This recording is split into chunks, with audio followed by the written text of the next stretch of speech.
Good evening, ladies and gentlemen. Welcome to this evening's meeting of the Western Area Planning Committee. My name is Sharon Armour and I'm the Principal Solicitor for Planning and Governance. I'm opening this meeting tonight because we haven't got a chair or vice chair. So as a first item of business, can I invite nominations for chair for this meeting only? I'd like to propose Councillor Tony Vickers for chairman. Okay, is that seconded? Okay, can I have... So we'll just wait until. So we've just proposed Councillor Vickers as chair for this meeting only because the chair and vice chair are not here. So those in favour of Councillor Vickers being chair for this meeting only. So I think that's unanimous. So Councillor Vickers.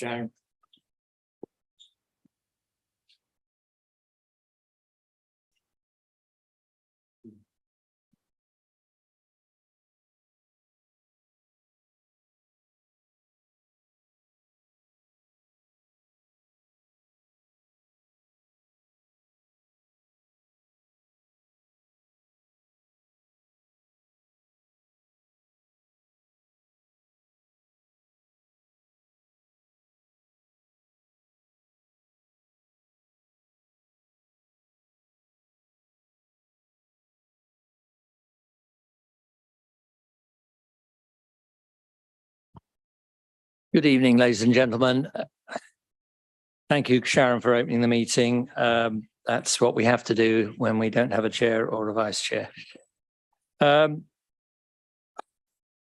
Councillor Vickers, chairman of this meeting of the Western Area Planning Committee, and I will now introduce the members of the committee who are present tonight: Heather Codling, Denise Gaines, Paul Dick, Howard Wollaston, Caroline Calvert and Billy Drummond are the members tonight.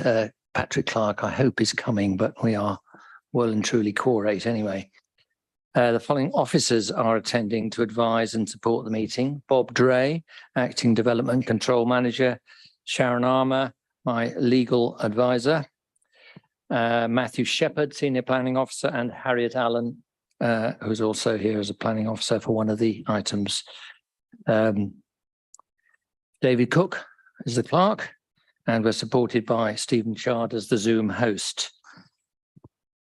So before I start this evening's meeting, I'd just like to take the opportunity to remind members that we are subject to the Code of Conduct, which requires us to uphold certain standards, importantly, including respect for one another and those present members who are speaking. Members of the public, that is. So members across the chamber may not always agree with one another, but I'd ask that in our disagreements, we endeavour to always be respectful of others' views. In terms of evacuation, if we hear the alarm this evening, we must leave the building immediately. Hope you've got umbrellas with you. Please proceed via the safe emergency exit route there, or out through the main entrance, and please follow any instructions given by the officers. The assembly point is the car park of the Dolphin. If the lockdown alarm sounds, we remain seated and await instructions from officers, and we will adjourn the meeting until such time as it's safe to proceed. So, do members have any questions about the way in which the meeting will be conducted before we proceed?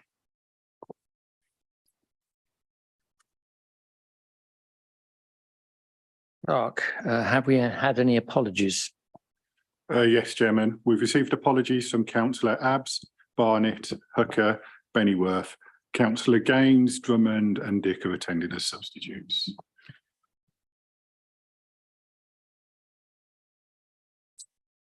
Second item on the agenda is to approve the minutes of the last meeting held on the 23rd of August.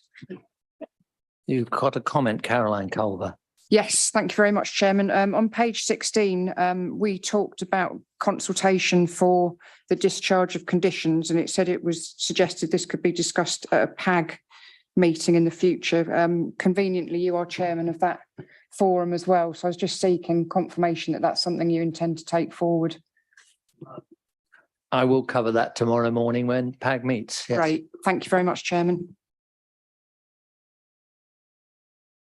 No other comments? Can I have a thank you, Councillor Wollaston? That's to approve the minutes. And Councillor Culver, thank you. Those in favour? Any abstentions, or you both weren't there, so you're abstaining, as is your right, although you can actually support them minutes even if you're not there, but don't worry, we've got the quorum, I think, got the majority. I better sign a copy. I'll do yours because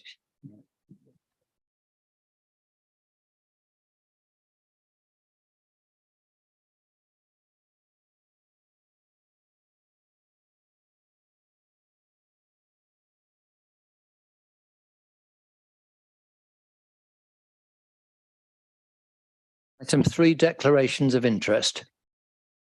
Councillor Wollaston. Thank you, Chair. And I am, of course, the ward member for item number 1. And Councillor Culver.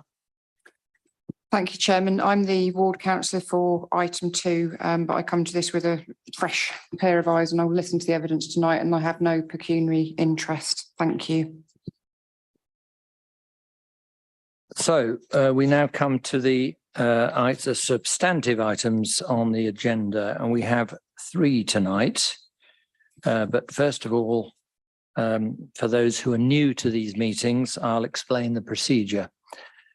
Officers will present the application to the committee, after which the following groups might wish to make representations for a maximum of 5 minutes each.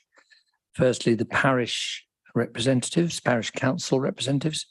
Secondly, if there are any objectors, then supporters, and then the applicant or their agent. And finally, the ward member or members. Following this, the committee members will have the opportunity to ask questions of clarification of the speakers immediately after each one speaks, and then of the officers who have presented before the other speakers. The committee will then debate the item before determining the application. So the first item is 23/00642 full, the Martin Collins Enterprises Limited. And this is an application for a retrospective application for 2 new storage bays utilising existing containers to be used to house machinery and provide weatherproof cover for existing items within the yard. Over to you, Mr. Dray. Are you? Oh, it's you, Matthew. Right. Thank you, Chairman. So just to reiterate, the proposal for the development at Martin Collins at Lambourne Woodlands is retrospective 2 new storage bays utilising existing containers to be used to house machinery, provide weatherproof coverage. Moving through the report, the application is proposed within the existing yard of Martin Collins Enterprise. The yard as a whole is situated in Membury Industrial Estate. The M4 runs to the north of the site. To the west of the site is the access on Ransbury Road. To the east is Cuckoo Copse, and to the north, further industrial estate uses. I've listed through the in the application in my recommendation, there's 1.3 and 1.4, which outlines the sizes and the coverage of the development. Your office's recommendation is for approval, subject to conditions. It comes before committee tonight due to having 10 or more letters of objections. So I'm just going to share my screen to go through the slides that we've got. So it'll be behind you. So we'll just refresh councillors' memories in terms of the site plans, location plans and block plans. So you can see in terms of what we have on this plan, the red line showing the outlines of Martin Collins, the hatched area in the centre where my cursor is are the retrospective proposed development, and an image here just to show you what they look like on the plans. So again, just to reiterate the elevations and the floor plans. So 3 containers connected by hooped coverage. And then moving through to the pictures, so we've got a view from the front of the site, so from my site visit back in the summer. So in the we can see Martin Collins here on the left side, the existing shed. We see the funnel that's coming out, that's dispersing the sand and aggregates that they use on site, and the 2 retrospective units behind that. Moving through to site visit photos, we see the type of equipment stored underneath these covered units. So we've got diggers and small earth moving equipment. We've got wrapped packaging of some sort. I'm not entirely sure what it is, but we are on an active site of aggregates, and they supply the horse racing industry. I believe one of the trucks was off to Japan the day that we were on site.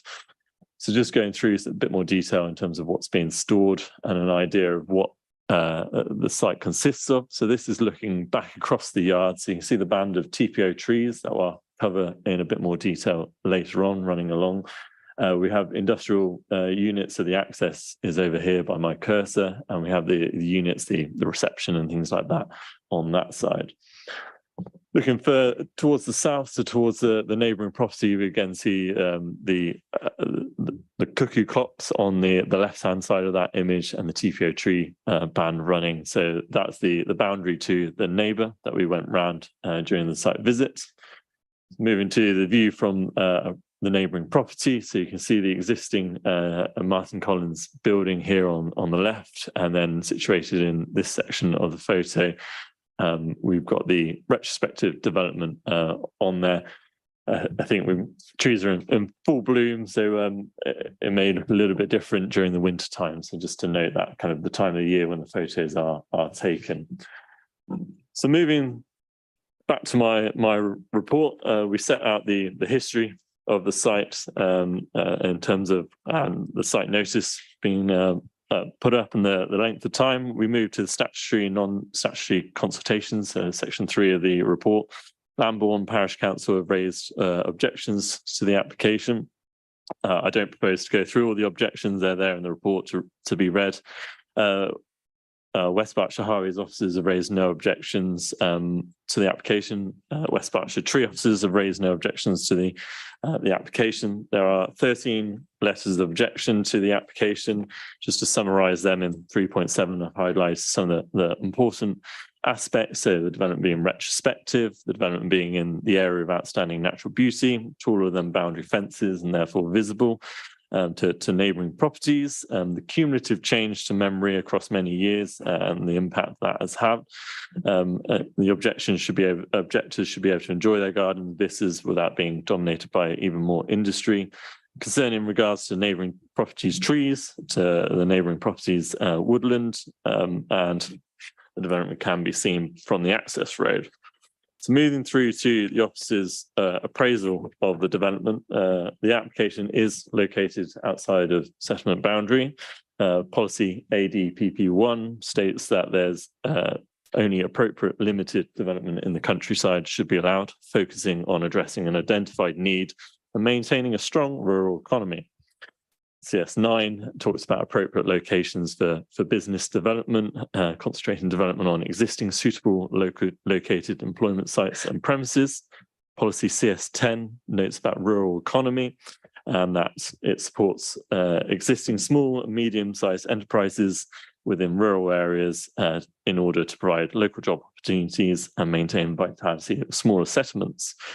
The development would, in your officer's opinion, assist existing rural enterprise Martin Collins, look after its assets, providing covered area for them. This would protect the business interests and supports its going forwards.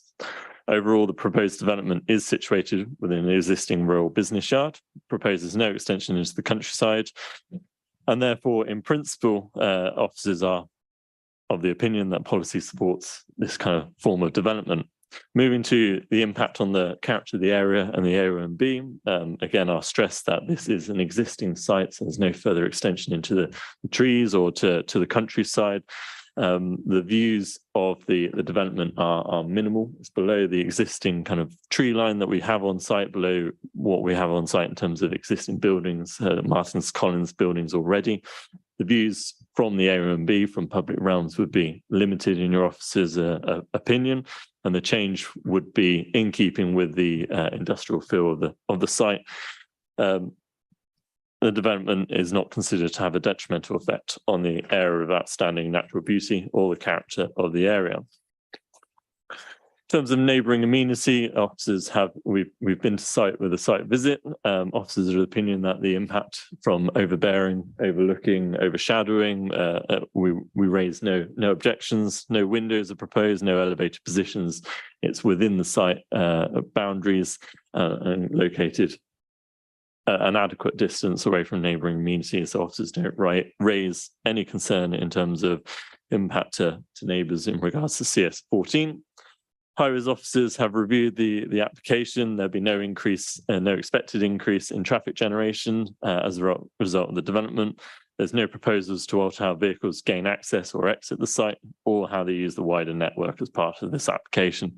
So highways officers are content in terms of CS13 and the impact on local highways. Moving to ecologies and trees of the site, I'll share my screen again to show you the situation that we have in terms of tree protection on site. So I'm just going to wait for that to pull up. So this is an extract from our interactive map. So we're showing the red a line of TPO trees along Ramsbury Road. We have a band of TPO tree covered here. The site is outlined in blue. Around about where my cursor is where the development is situated. Moving to ancient woodland, in terms of ancient woodland, that is hatched on our map. So that is the closest one is lie down copse across on M4, which is the closest designated ancient woodland. So moving to the next map is the extract from DEFRA's Magic Maps, and Natural England feed into this, and that confirms what our interactive map says in terms of the designation of ancient woodland in that area. I'll stop sharing that and come back to me. In terms of the tree officer has raised no objection. The site has been hard standing for some years. He has communicated materials that have been shown to be stored there back to 2003 in aerial photos.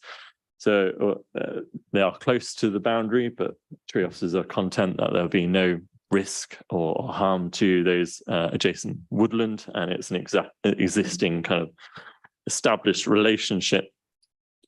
In terms of sustainable drainage, officers note that the site is located in flood zone 1. It's at least likely to flood. The development is, again, no further incursion into the countryside, so it's hard standing at the moment. We can recommend a condition in terms of delivering sustainable drainage methods to that site. So in conclusion, the proposed development supports an existing business on site for protecting its equipment. The proposed event is not considered to harm the AONB landscape. It's not considered to impact neighbouring amenity. It's not considered to have an adverse impact on highways, ecology, or trees of the site. Your officers are recommending grant of permission subject to conditions. So those conditions are listed in the back of the report. There's no need for 3 years for the development is retrospective in nature. There's approved plans such to be incorporated into the development, and a use restriction to restrict it to just the use of Martin Collins on site. That's my presentation. Thank you, Chairman. Thank you very much for that, and Matthew. So we have no parish council. Did you contact the officers to inform them? You have registered. You'd like to speak. Have we got a record of that? Because it's not on you're not on my list of speakers.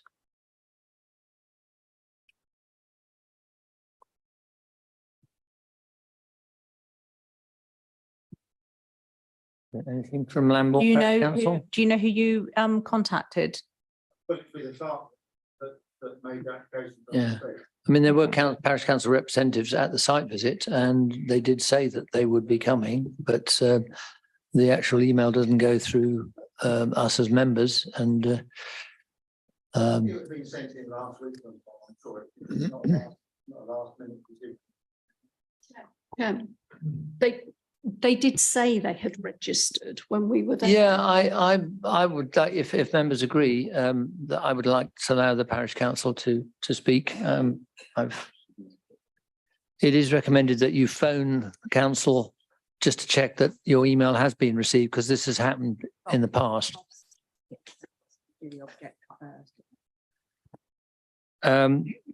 The suggestion is, members, that while we search for record of having been requested, we move on to the next speaker first, and we'll come back to consider your request. So the next registered speaker is the objector, Miss Bridget Jones. Ms. Jones, I think we met at the site visit, those of us that were there. So you have 5 minutes when you're ready. Just wait until I've been told the clock has started. Whenever you wish now. Okay, thank 5 you, Chair. minutes. We moved into our property in 2012 and much has changed during that time. The biggest change being the increased development at Membury and the uncontrolled hours of operation, the subletting of land parcels leading to unregulated development and localised flooding. These changes have impacted on the quality lives of the people that live there. As local residents, we've always tried to deal with any issues at source when they've arisen by contacting the business owner and trying to seek a resolution. These issues generally arise when the impact of the development locally results in problems for residents. Martin Collins is one of the businesses that in the past has listened and responded to residents' concerns and has tried to resolve issues wherever possible. An example being that there was a problem of overnight parking outside the company gates, which resulted in rubbish and human excrement being left in carrier bags along the roadside. This was resolved by the company by putting up notices to stop the parking and placing large stones on the grass verge. However, there appears to be a change with Martin not being around.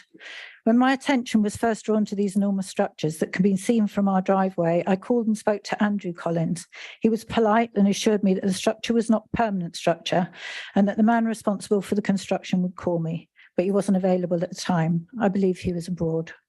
The call never came, but the development continued. It was only when I asked for the dimensions of the structure, as it was totally dominating the skyline, did the construction stop and a retrospective planning application be applied for. Sadly, this is an only too familiar pattern of what happens at Membury.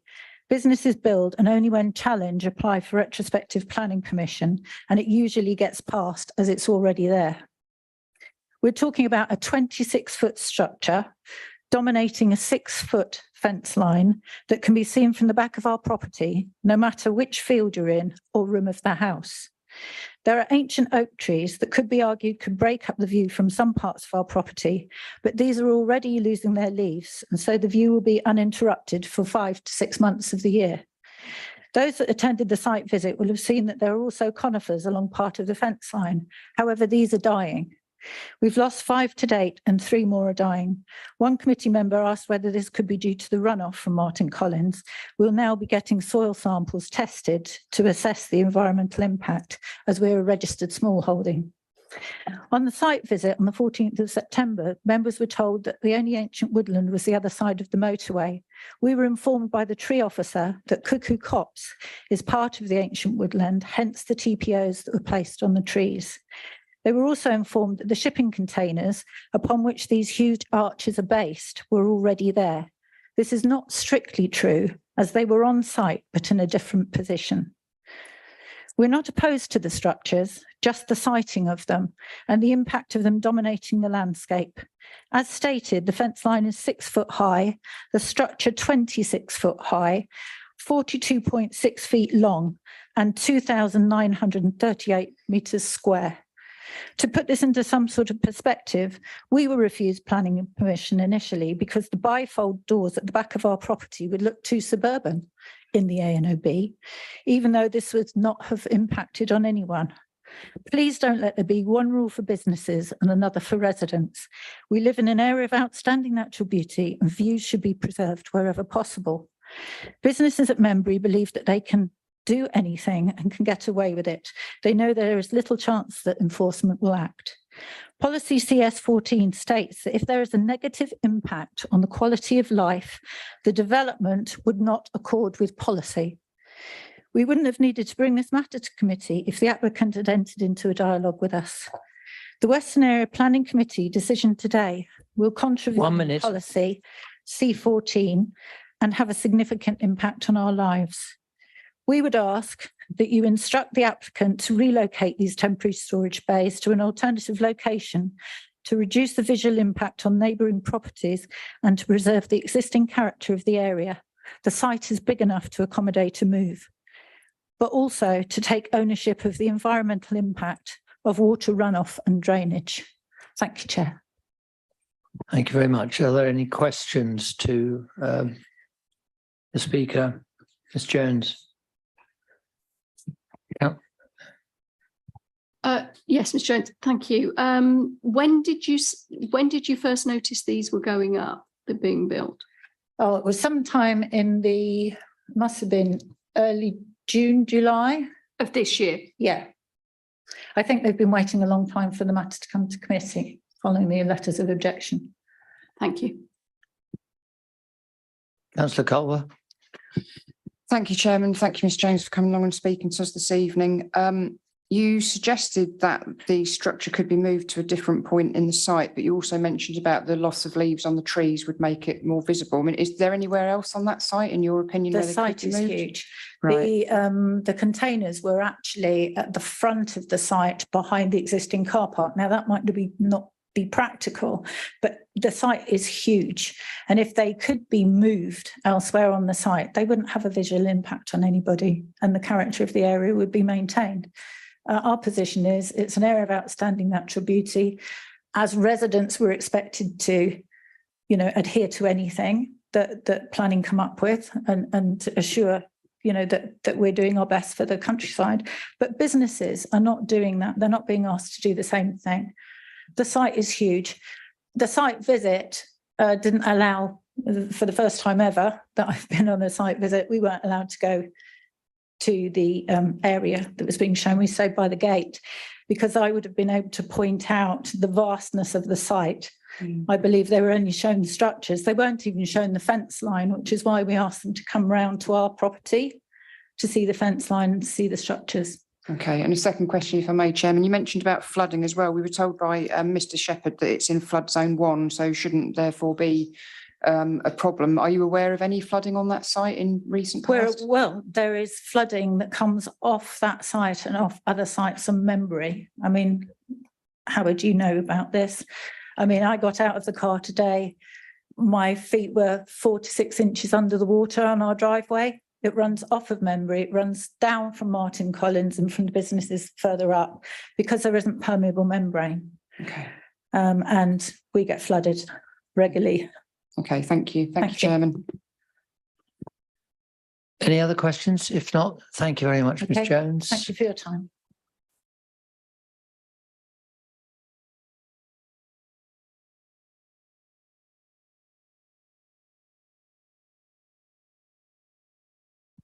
I recommend that we've got no written record on the system of them having been out. We were witness to more than one of us, the parish representatives say they would be coming, but I think we have to suspend standing orders technically to allow the parish council to speak. Can I have a proposal for that?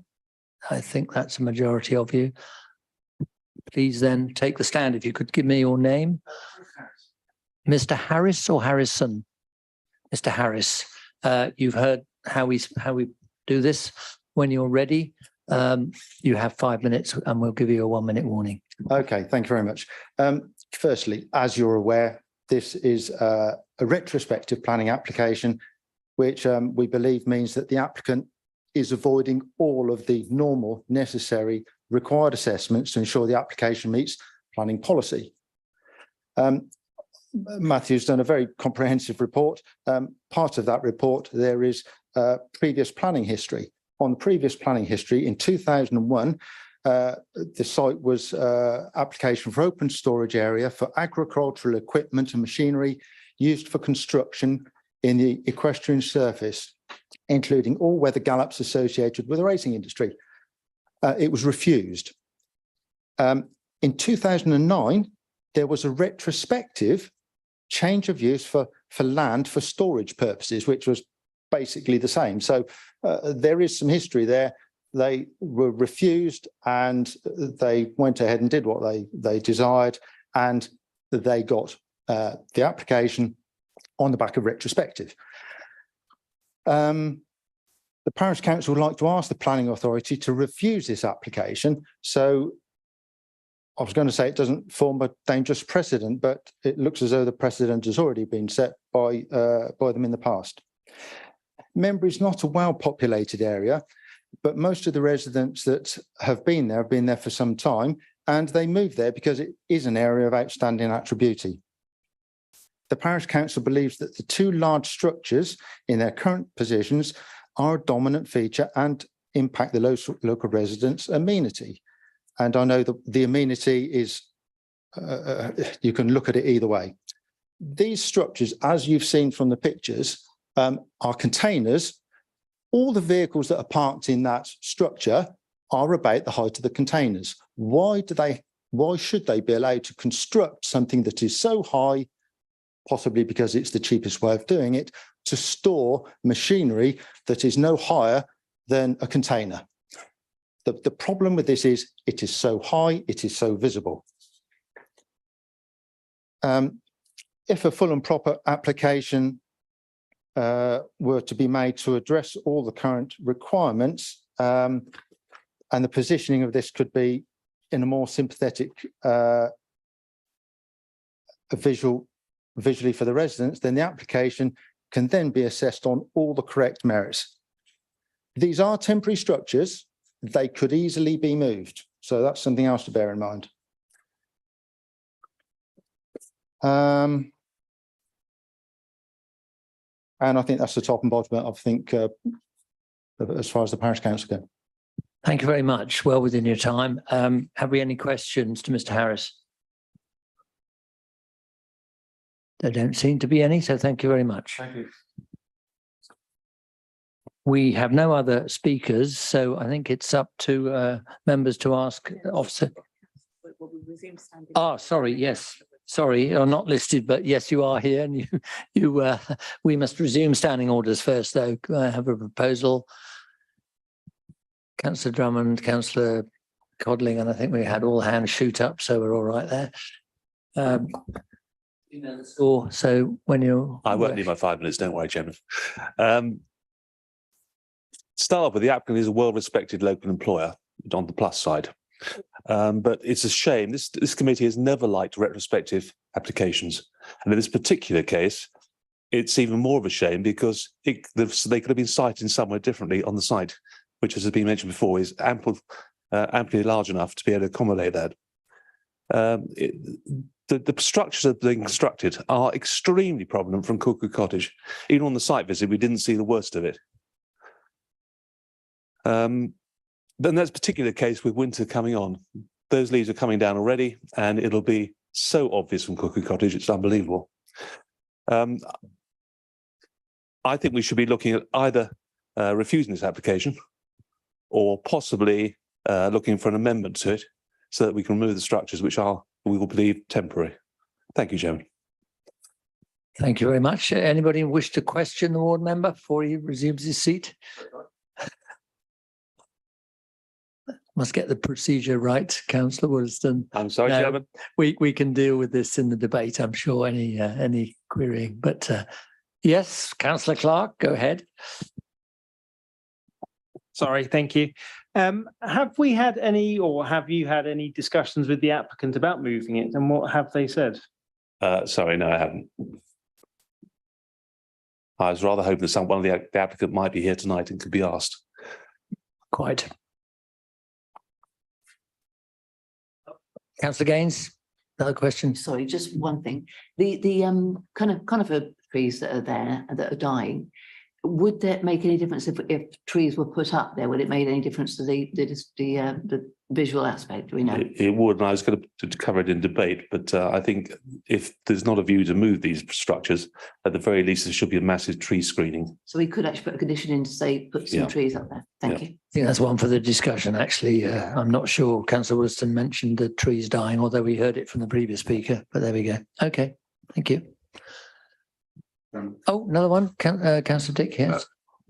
It's easy to make a statement, there's plenty of space there, it's big. How confident are you, given that you know the site and have been on it, I believe, yes, that that is a solution? There are definitely alternatives. There may be reasons from an operational perspective that they're not practical, but it looks from a visual site, it's feasible. Okay, thank you. Now, I think we can resume the asking of questions of the officer. Yes, Councillor Dick. Thank you. I read the report and I compliment you on its quality and its clarity. Obviously, we've heard slightly different things, which is what happened, why we're here this evening. So, in the light of what you've heard, can you say a bit more about the impact, the visual impact that you have already commented on your report? And the part B would be the same question as I posed to my fellow councillor. In your opinion. Yeah, thank you, Councillor. In my opinion, the site, the proposed development we've seen is the height is below what we have already in terms of the building on Martin Collins. It's below the existing tree line that we have on the site. The visibility from different areas in the area B is very limited as you drive through Ramsey Road. It's going to read in conjunctions with Martin Collins and the rest of the industrial estate as you drive through. In terms of from the neighbouring amenity and the neighbours area, we were down by the chickens and at the bottom of the garden to see the development, and again read in conjunction with what we've got in Martin Collins and the industrial feel of the area. That's the character. We're on existing hard standing. If this were an incursion into the woodland, for instance, next to it, and more hard standing and not within the site, officers would have concern with that, but we are within the existing realms, the existing boundaries. We have limited views from public footpaths, from the public areas. Case officer, my recommendation is that I don't feel there is harm to the area B from this development. The Gaines.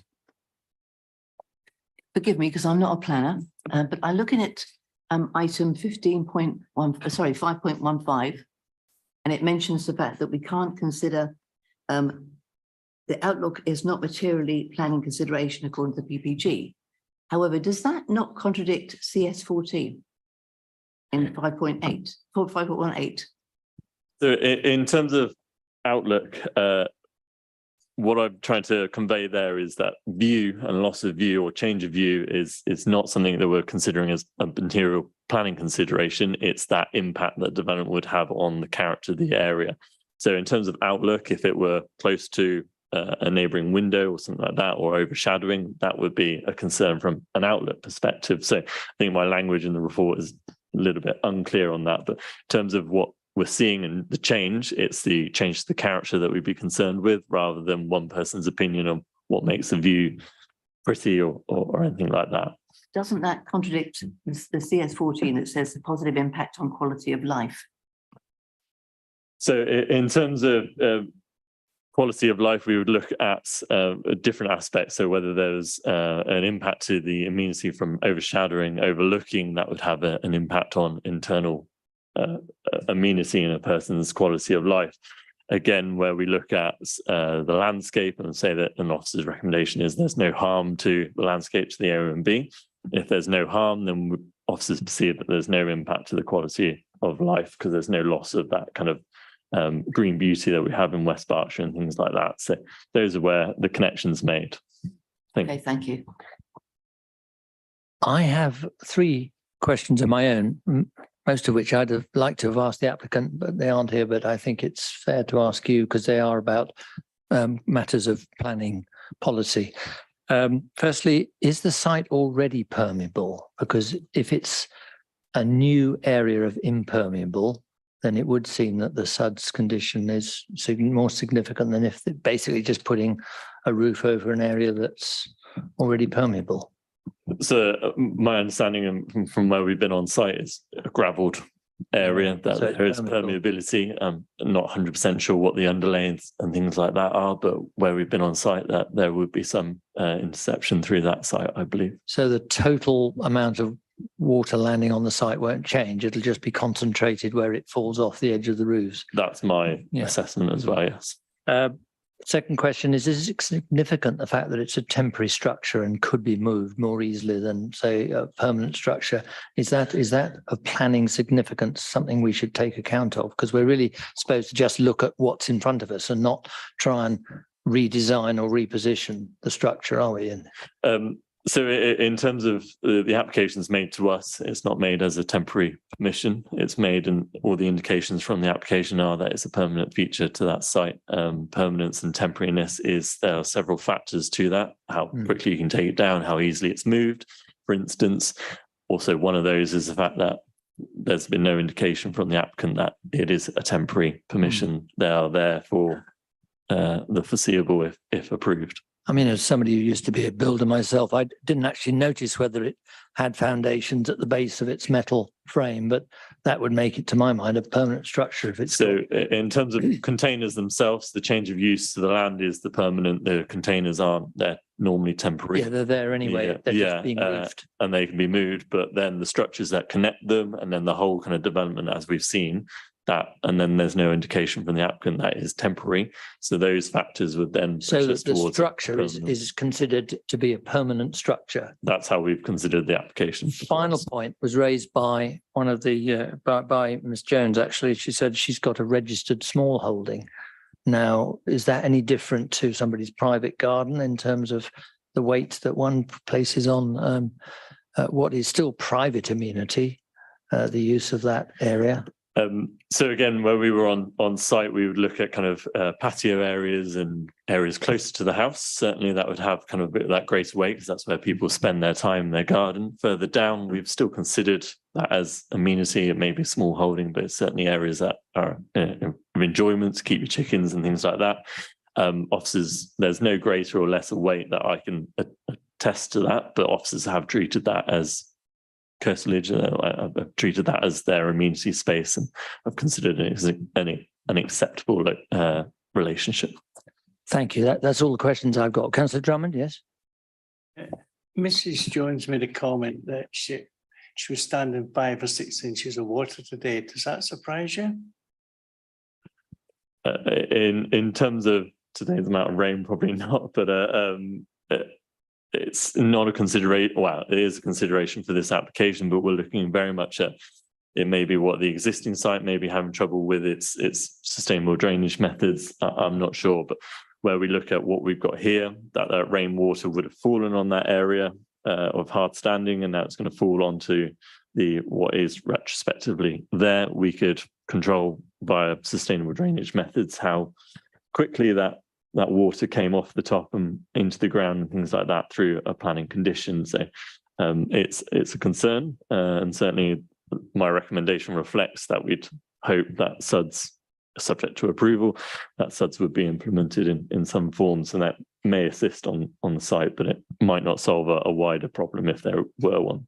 Thank you. Members, so we start the debate, but I'd just like to make an opening comment, which is that you've got a question for officers, have you, Councillor Williston? Sorry. Please, Chairman. Given that this location is probably the most inconsiderate on the entire site, did you have any discussions with the applicant as to whether they could look at alternative locations? Thank you, Councillor. Reflecting into the recommendation that officers don't perceive there to be an impact to the AONB, officers haven't had any of those conversations. They don't feel there is a need to change. We are looking at the application in front of us. We've considered that. We don't consider it as harmful. If the officers did consider it to be harmful, we may engage with those amendments and negotiations, but officers are happy with that relationship, that impact. So those conversations haven't happened. No. Thank you. Any more questions to Mr. Shepherd? Yes, Councillor Carr. Just one. We've heard about the impact, well, the fact the trees are dying along the boundary. Is there likely to be any link between the trees dying and the temporary structure, which seems to be the sort of implication? I'm not entirely sure which ones are dying. If they are the ones adjacent to the neighbours, we've obviously seen that relationship. It's quite some distance between the two. It may be an impact from the site overall. It may be a natural thing. I couldn't comment on that, to be honest. But yeah, the tree officer is content with there's no impact from this development on the surrounding trees, and as we've said earlier, and I recorded in kind of my presentation, the hard standing's been there for quite some time, since 2003 on the aerial photos. So the activity is something that those trees have grown maybe accustomed to and things like that. Thank you. I see no more hands. Yes, Councillor Culver, I do see a hand. Sorry, Chairman, I was a bit tardy there. Yeah, just I noticed that the SUDS officers didn't respond within the 21-day period, but we have got a SUDS condition in there. So is that something, is that a standard SUDS condition that we would put in the absence of any further comment from our colleagues? Yes, so officers, SUDS officers are concentrating on major applications. So it's something that we've created as officers and we're using and applying to development. It's sometimes formed as an informative. Here we've formed it as a condition. Thank you. Right, no more hands.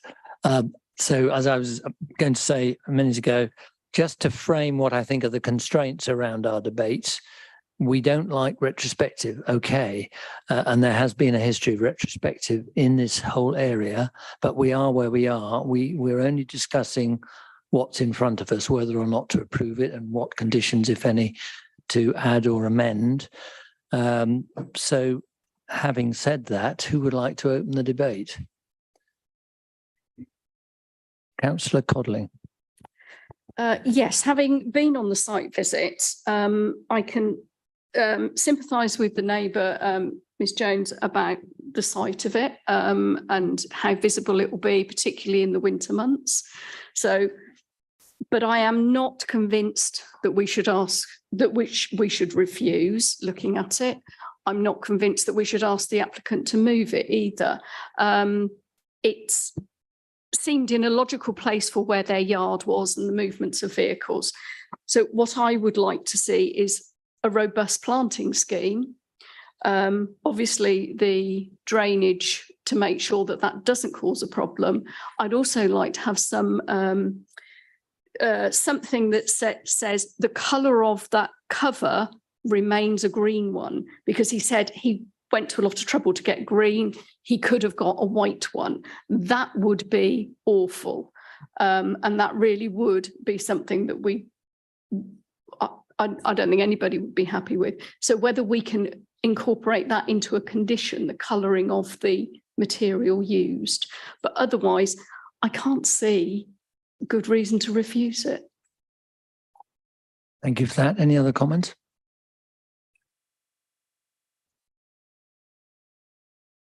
Councillor Gaines. I think I would reiterate what Councillor Hodling said. I mean, I didn't go on the original site visit because I'm actually a sub tonight, but I did go today to have a look at it. And yes, you can see the units through the gates, but they are logically where they are. So you drive through the gates and they're right in front of you. So I can understand why things will get delivered and taken away. They've got, sort of earth moving equipment and everything there. But I do also concur that we need to put a condition in place for the trees, to have some trees put in there, some conifers, the evergreen trees, rather than actually deciduous. Thank you. Councillor Culver, yes. Thank you, Chairman. Councillor Williston afterwards. Yeah. Sorry. I'm a bit sceptical about how long it would take for new trees to grow, to be honest, especially bearing in mind the structure is 26 feet high. The photos that we were shown by the officer, the structure does seem to be very high compared with the vehicles that are actually stored underneath it. So I'm a bit perplexed as to why the applicant wouldn't have put something in a bit lower, or maybe something with a flat roof rather than a huge arch that sticks up high in the air.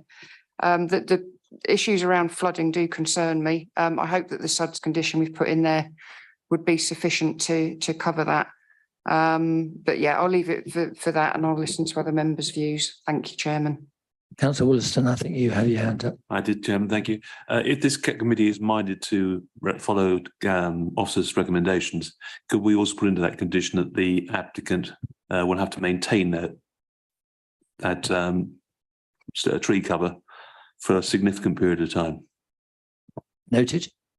And I'll come back to officers when we have a valid proposal seconded, just to check through conditions and those sorts of matters.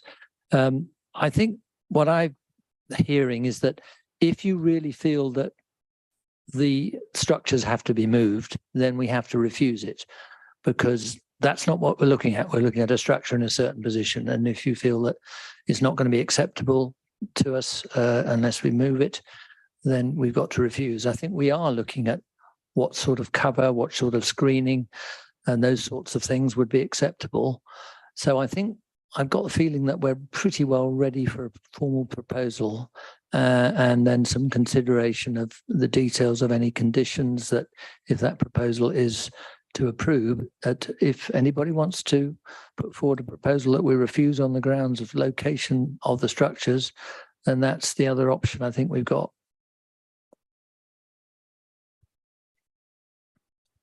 I'd like to propose that we refuse this application. Does that have a seconder? Can we just get the grounds for Yes, refusal, we need please? I the think we grounds for need to refusal. have that in a bit more detail. I would share some of the lines of impact on surrounding residential areas. Okay. And that's acceptable to you, Councillor Culver? I would put that to the vote then. Who? Yes, I'll give Mr. Dre a chance to just put his word in. Thank you, Chairman. So just to confirm, it'd be impact on neighbouring properties. Can you just confirm in terms of neighbouring amenity rather than the character of the area, in terms of outlook and the visual and the amenity to the area? Thank you. We have that proposal that on the grounds of harm to the amenity of the neighbouring properties, we have a proposal to refuse this application. All those in favour? 3. Those against? 5. That motion is not carried. Councillor Codling? I'd like to propose that we approve, but with the additional conditions that we talked about. Which are? The tree screening and the colour of the covers. And the reason for that, again, being amenity? Impact on, on the amenity of the neighbouring yes, property. yeah. Would one want to do anything while the trees gain their suitable heights? I mean, you could. Well, presumably they can get some trees of a reasonable height and planted. You know, if they've got the diggers there, they can dig it out. And you could have a generically worded phrase. Yes, if you could advise us, Mr. Dre. Thank you, Chair. Thank you, Chairman. Yeah, in terms of the cover, that's easy enough to just stipulate a condition that it shall be green. In the interest of amenity for the neighbour rather than character of the area, I understand. Our normal landscaping condition is that they provide details before start work. So obviously in this case being retrospective, what we would probably do is say within 3 months, for example, to provide a scheme. That normally includes a detailed planting plan that we can then enforce. And then the remainder of the condition says that they will implement it within a fixed amount of time and maintain it, replacing any dead or dying plants, etc. Our normal maintenance period is 5 years. We don't necessarily stipulate anything more than just provide a landscaping scheme. So you might want to, if you were to go along that line, we would form a condition along that way, but we could also stipulate trees of a minimum size. And if you want to consider the maintenance period as well, then that's up to you as proposer. Yes, I don't know what is a reasonable height to be able to purchase a full-grown tree at. Conifers do grow quite quickly and actually would help with any flooding because they use up an awful lot of water. So I don't know. I think I'd have to take your advice on what height of tree, but I would like to say that 5 years, is that enough time for maintenance? And if we can extend that, are we able to extend that beyond 5 years reasonably? I would say normally up to 10 is the maximum I do. Right. That would, condition. Beyond that, I would start looking at a legal agreement and might be excessive. In terms of getting that advice, I'm happy if you wish to delegate back to us that we can discuss that with the tree officer before, because it's a bit of a balancing act. Sometimes it's better to plant smaller trees because they establish better. And it's getting that balance right to get a quick cover Yeah, we need a quick cover if possible, but obviously, yes, advice from the tree officer on that one, please, as well. And if we can do 10 years.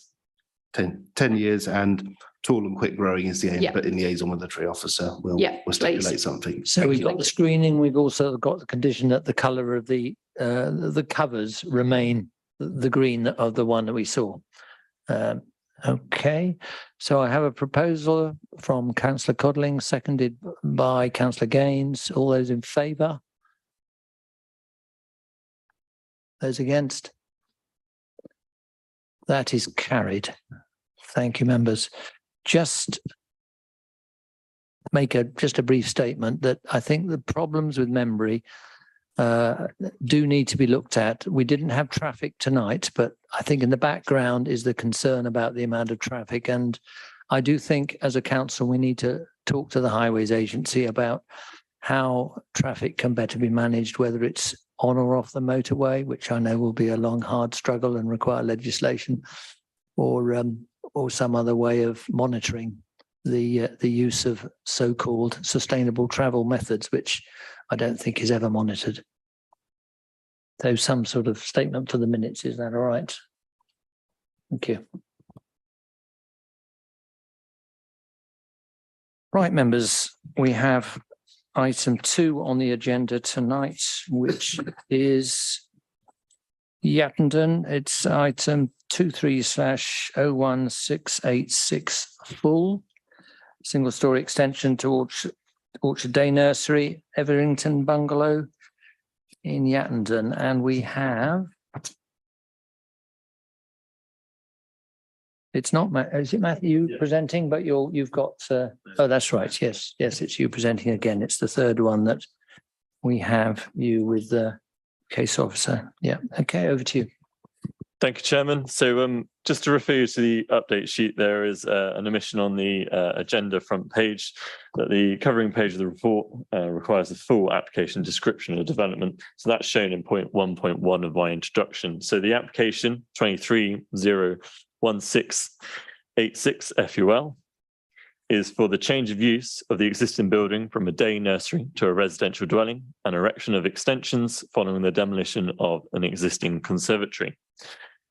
Moving through the update sheet, further representations have been made to the council. They note that no chimneys are shown on the existing drawings, and there are also concerns in terms of whether the development will be a demolition and a rebuild. Officers note that the chimneys have been left off the elevations. On the existing elevations, these missing chimneys are a minor detail and do not have a bearing over my recommendation.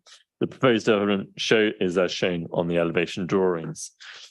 Moving, so the application is recommended for approval, subject to conditions. It's come before you as it's received 10 or more letters of objection.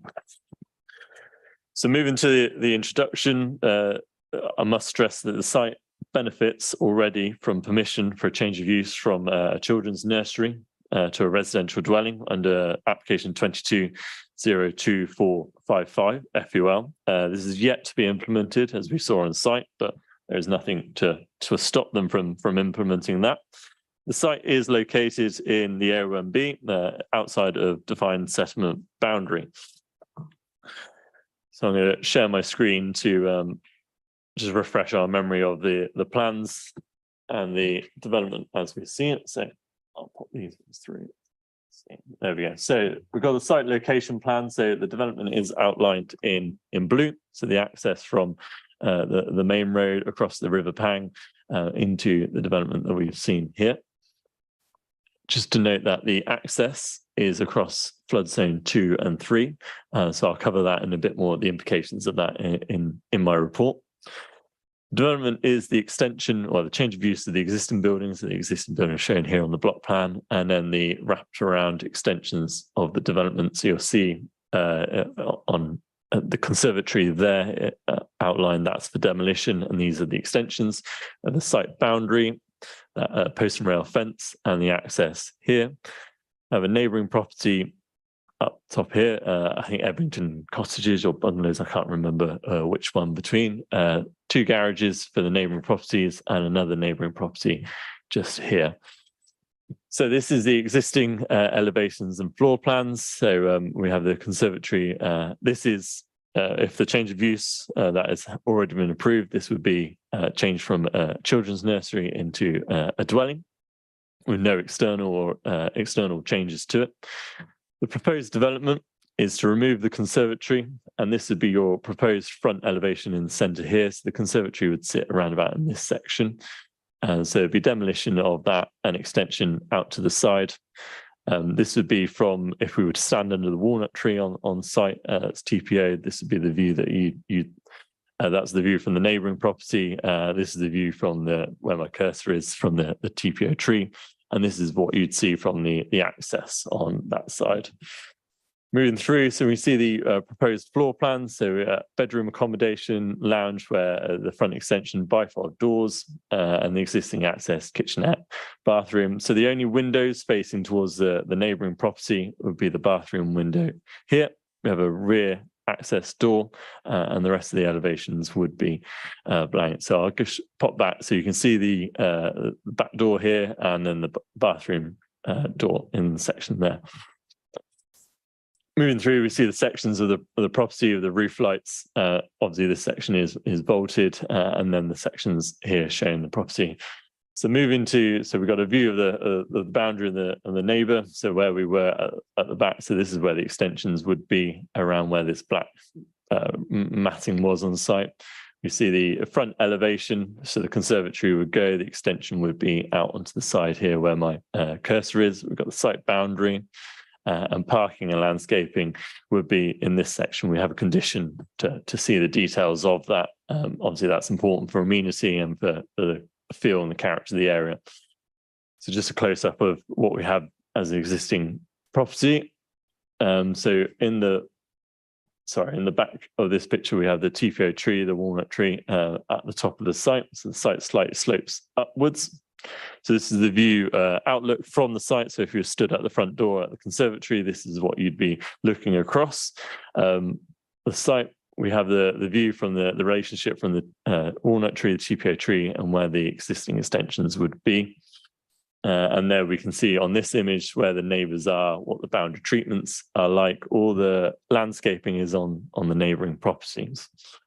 So this is from my site visit from the entrance. So you'll see where all the extensions will be tucked round on the side. So they will be visible from the access, but not to a high extent given their subservience.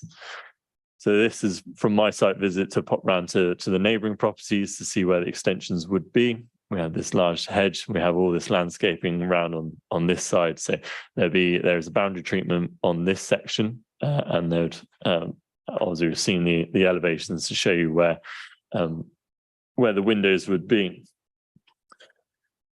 So moving back to my report, I'll stress that we'll go through the comments from statutory consultees. So Yassenden Parish Council are concerned with the walnut tree on site.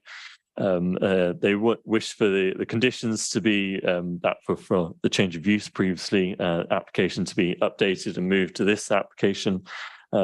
They expressed concern with the septic tank and that capacity of that infrastructure. Again, with water and utilities to the site, they expressed concern with the boreholes. They're concerned about the character and the change to the area and B from the development. The size of the development and the weight limit for the bridge to access the property. High-rise officers have raised no objections subject to conditions. Tree officers have raised no objections subject to conditions. Adjacent Parish Council, Frosham Parish Council, have raised objections in a similar fashion to similar issues to Yassenden Parish Council. Moving to the public representations, point 3.7 in my report goes through all those details. We have 14 letters of 14 contributors, one of which supports, 13 of which object.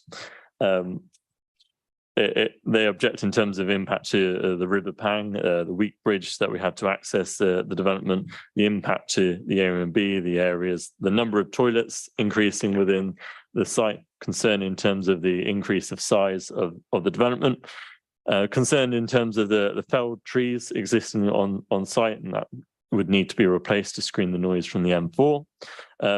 Concern raised in terms of access to the property from the long single track driveway and access for construction.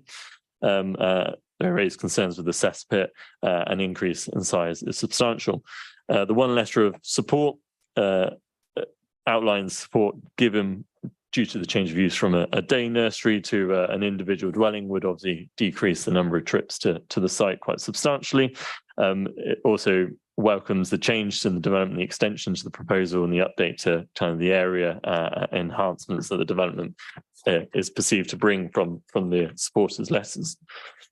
So the principle of the development in my appraisal, the site is located outside of defined settlement boundaries inside open countryside. So therefore, policy C4 was applied to the previous application for the change of use. Officers were content that it met that criteria. Officers are, again, echo that, we're content with the change of use. Although the change of use doesn't require the extensions to enable it to change from a property, therefore we have considered the changes under policy C6, which is extensions to dwellings in the countryside. So point 5.6 of my report lists the criteria that needs to be met for the development for an extension to be acceptable. So dealing with those criteria, we've seen on the elevations, the ridge line is subservient. The extension reads, the proposed development reads as an extension to the dwelling. It doesn't dominate the existing dwelling. It reflects the character. It draws cues from its design. So we're happy that it displays the appropriate degree of subservience as an extension. We're not concerned in terms of the impact to space occupied with the plot boundary. We're not concerned with the impact to the area and B or to the character of the area.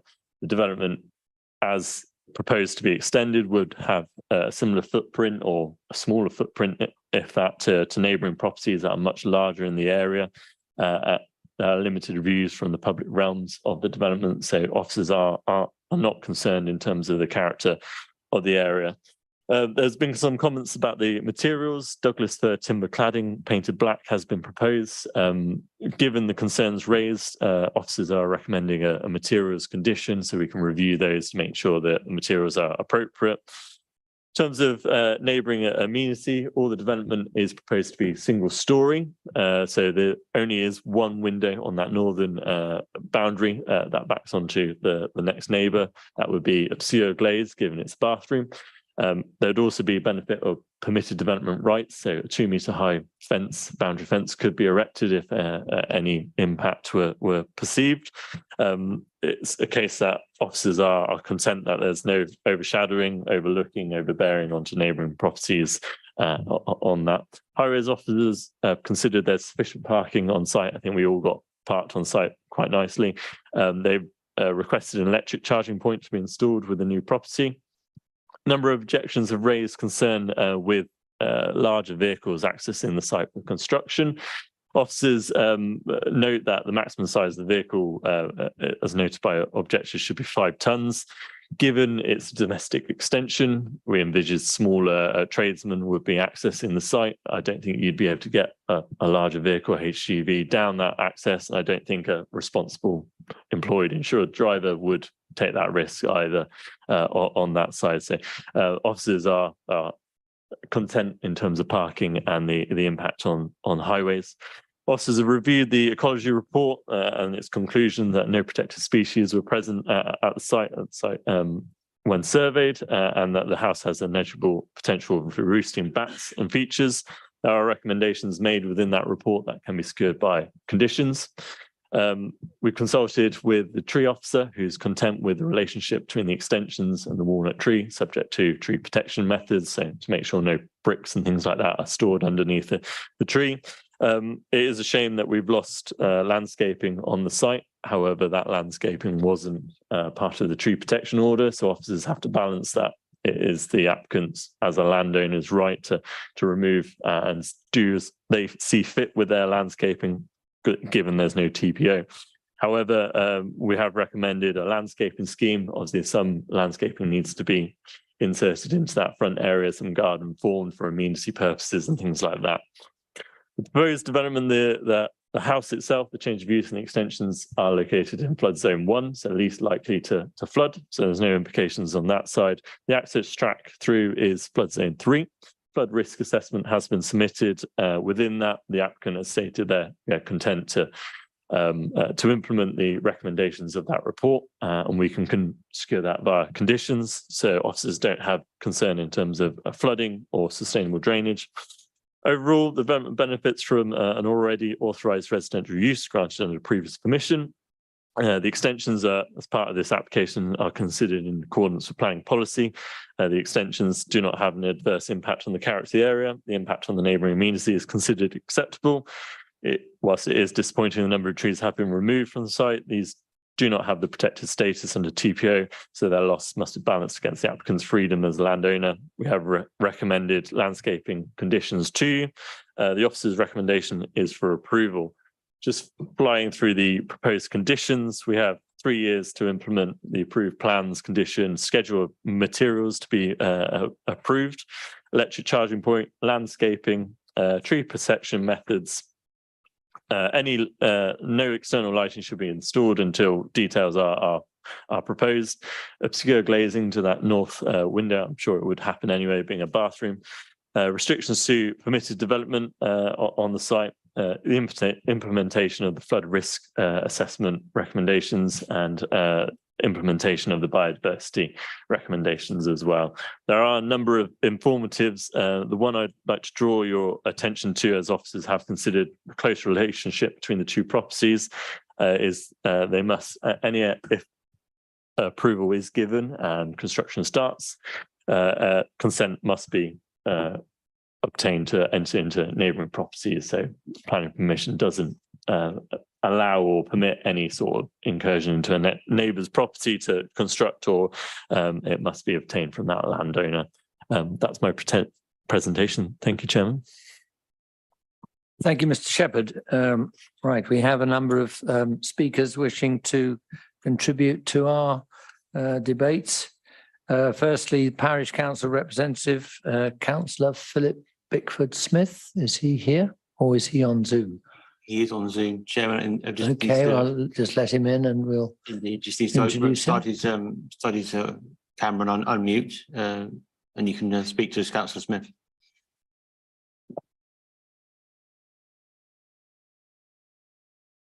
Mute. Can you hear me now? We can hear you. Excellent. See him, do we? You can just listen. All right. Okay. You have 5 minutes, Mr. Smith. Thank you very much, and good evening. Thank you, Matthew, for a comprehensive sort of rebuttal of our the points we've raised.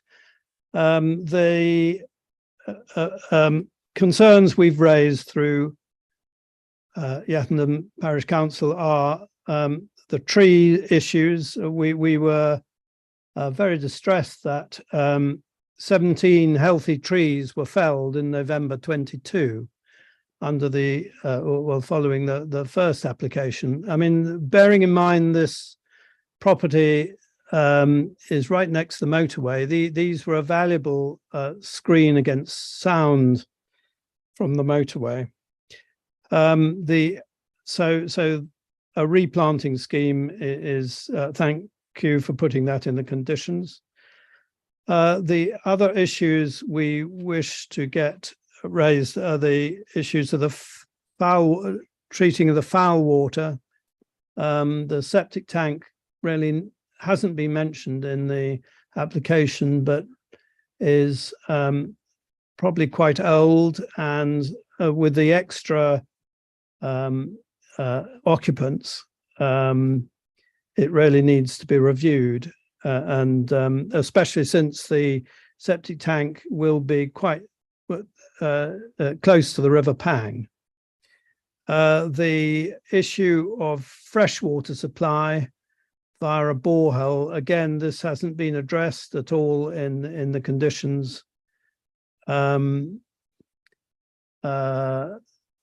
The change in character of the building, I think we've dealt with the colour of cladding and so forth.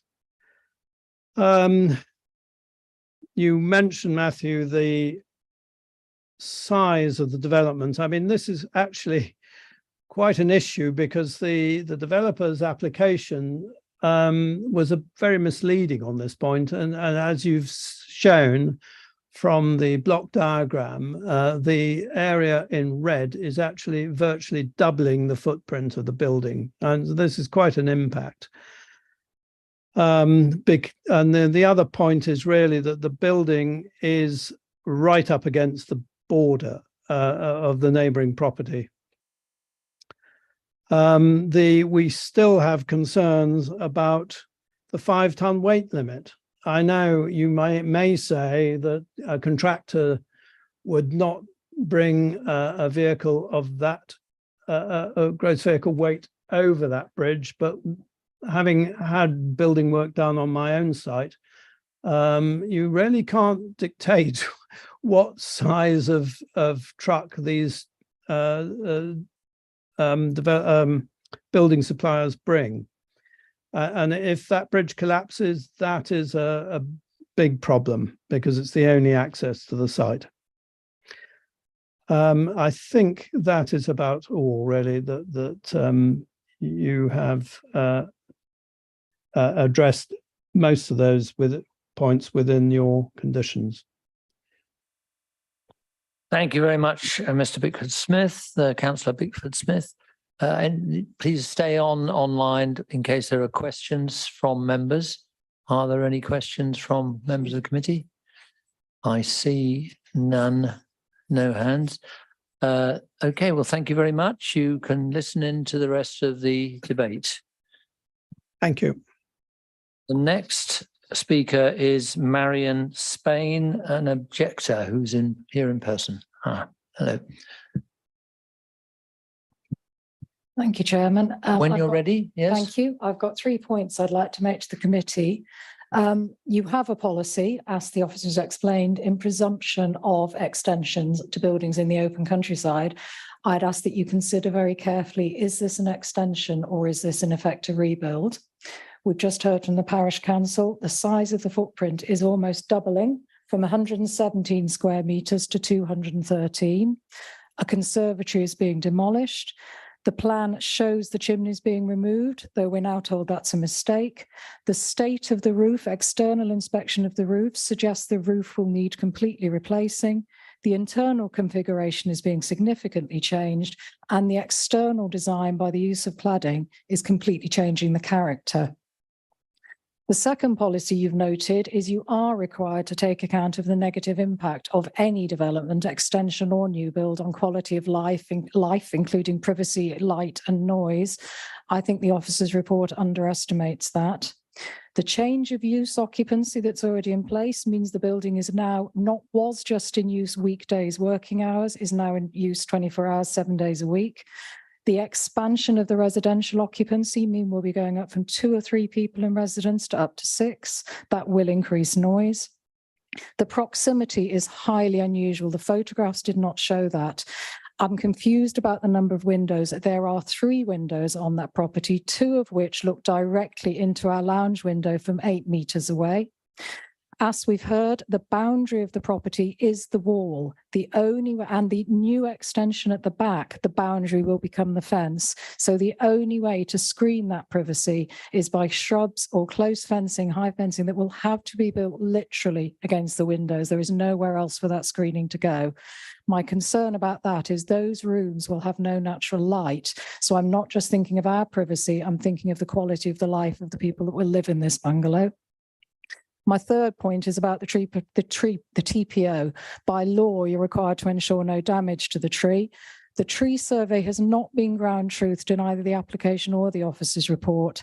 My estimation is a 6 foot, 6 metre by 6 metre, 9 metre by 7 development will extend into the area of the crown. The lie of the land means there'll have to be groundwork. The roots will be damaged, and that will damage irreparably the tree. I'm surprised, as Councillor Bickford-Smith's already said, that you're not considering adequate sewerage and drainage. You ought to know there is none.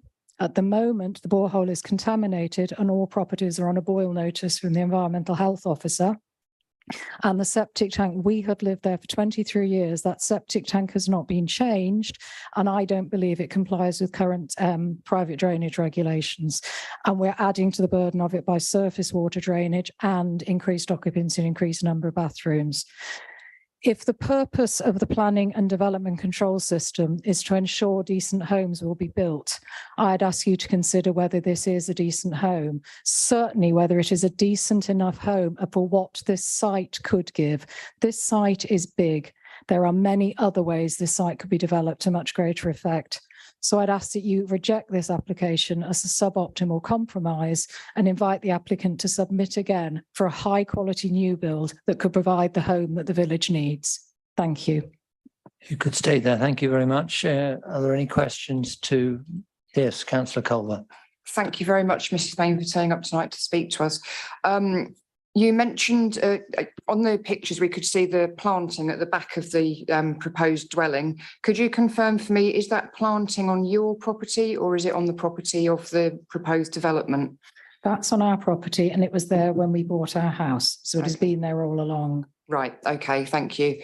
And the issue about the septic tank as well, when it was first installed, could you compare for us how many people or how many dwellings were using that septic tank at that time and how many are doing so now? So it was installed before we were there, so I don't know how long it's been there, but the deeds provide that that septic tank provides the drainage for our house and for the bungalow. And I say at the time it was a nursery, has been a nursery for 35 years or so. So it was providing a septic tank to a nursery in use 5 days a week, not a dwelling in permanent use. Right, okay, thank you. Any other questions? Yes, Councillor Williston. Just out of curiosity, really, given there's a 5 ton weight limit on the bridge, how do you get refuse in and out? We take the bins to the end of the drive. Okay. But I would ask you've raised that point. It is a significant concern. When we have any deliveries, we have to make clear, my concern is not just the weight limit coming over. My concern, because large vehicles can't come in, I'm concerned about deliveries to the bottom of the drive impeding our access. I have some questions, but I'll wait and see if any other members have. No? Just pursuing that last question then, am I right in thinking if once you're into the drive, there's no turning space until you've got all the way to the site? There's no turning space and there's no passing place that is for general use. Right. There is passing place restricted only for the occupants of the barn. Yeah. Second question I had is, where is the septic tank? Is it on the site inside the red line? So you're dependent on, and are they obliged to do the emptying and the maintenance because it's on their land? Yeah. And associated with this, how long's that structure been in use? I mean, you say the septic tank was there before you were even living there yourself. I assume the septic tank was put in when the bungalow was built. So our property, which was when? I'm guessing 1960s from its design. I honestly don't know. Okay. It was in 1990 that the Everington estate was divided into 4 separate residential properties. And at that time, the bungalow became a nursery. Yeah, members, it's just to give us a context of the history, rather, it may not be a planning matter. I'll have to take officers' advice on that, but thank you for that. Finally, chimneys. Have you a problem with chimneys or no chimneys? No, my concern was I had read from the plans I submitted, the chimneys were going to be removed. So my point was, again, that will be work on a roof. This idea, this is an extension that doesn't affect the existing building, I think is what our concern is. The existing building itself is being changed internally. We had thought the chimneys were being removed. And as I said, an external inspection of the roof, it is in very poor repair. And I cannot understand that that property can be made into a residential dwelling without that roof being completely repaired or even replaced. Helpful comments from you. I'm not sure whether they will turn out to be planning matters that we take into account, but thank you for making them anyway.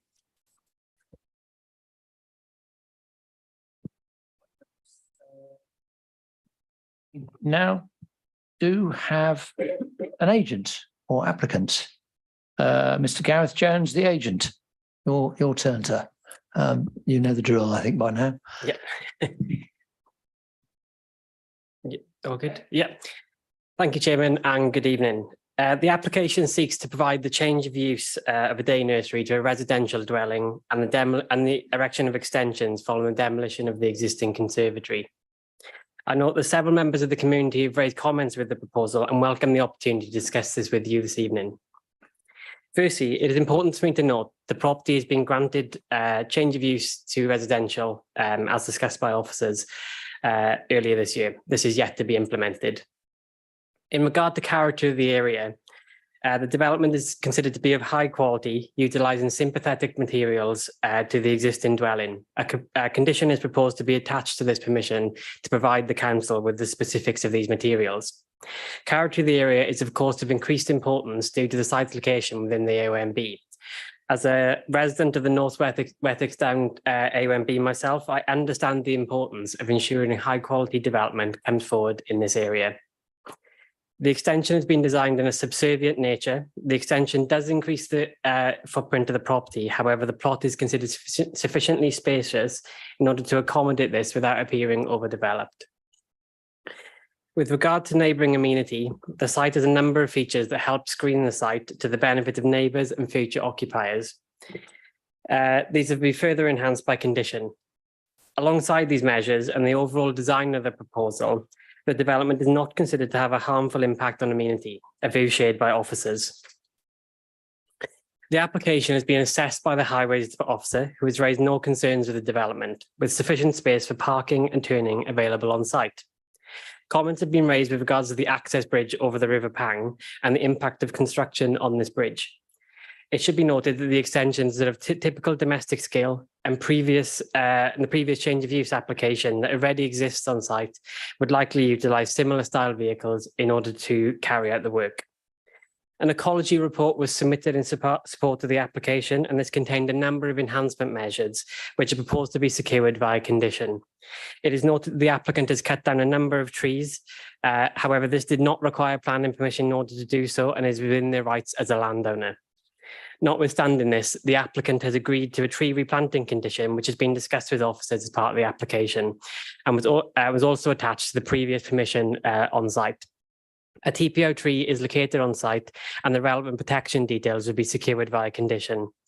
A number of comments that are not material planning considerations, such as the increase in the number of toilets, have been raised by consultees. These are internal changes which do not require development, which do not require planning permission. The relevant permits and applications to ensure these are properly connected to the drainage system are again outside of the planning system. I would like to conclude by thanking officers for their hard work throughout the application and thank them for their report this evening. I hope the committee is reassured by these comments. The proposed scheme represents high quality extensions to a building that has already been granted planning permission for change of use to residential. I therefore request that you support your officer's recommendation this evening. Thank you. Thank you, Mr. Jones. Any questions to Mr. Jones? Councillor Gaines? Can I ask exactly how much bigger the new property is than the old property? The previous speaker said it was 117 to 213. Is that correct? I can't remember the figures off the top of my head, but they are detailed as part of the application pack. So is it nearly twice? I don't think that it's to nearly twice the size of the existing dwelling. I think it's also important to take into account that we are, some built form, i.e. the conservatory is being demolished and then replaced with, the new extension. As I said, the exact figures are detailed as part of the application pack. Can I ask another one? Yes, do ask another one if you have one. Fence. The previous speaker said about the boundary fence was going to be right up against the window. Mm-hmm. Is that correct?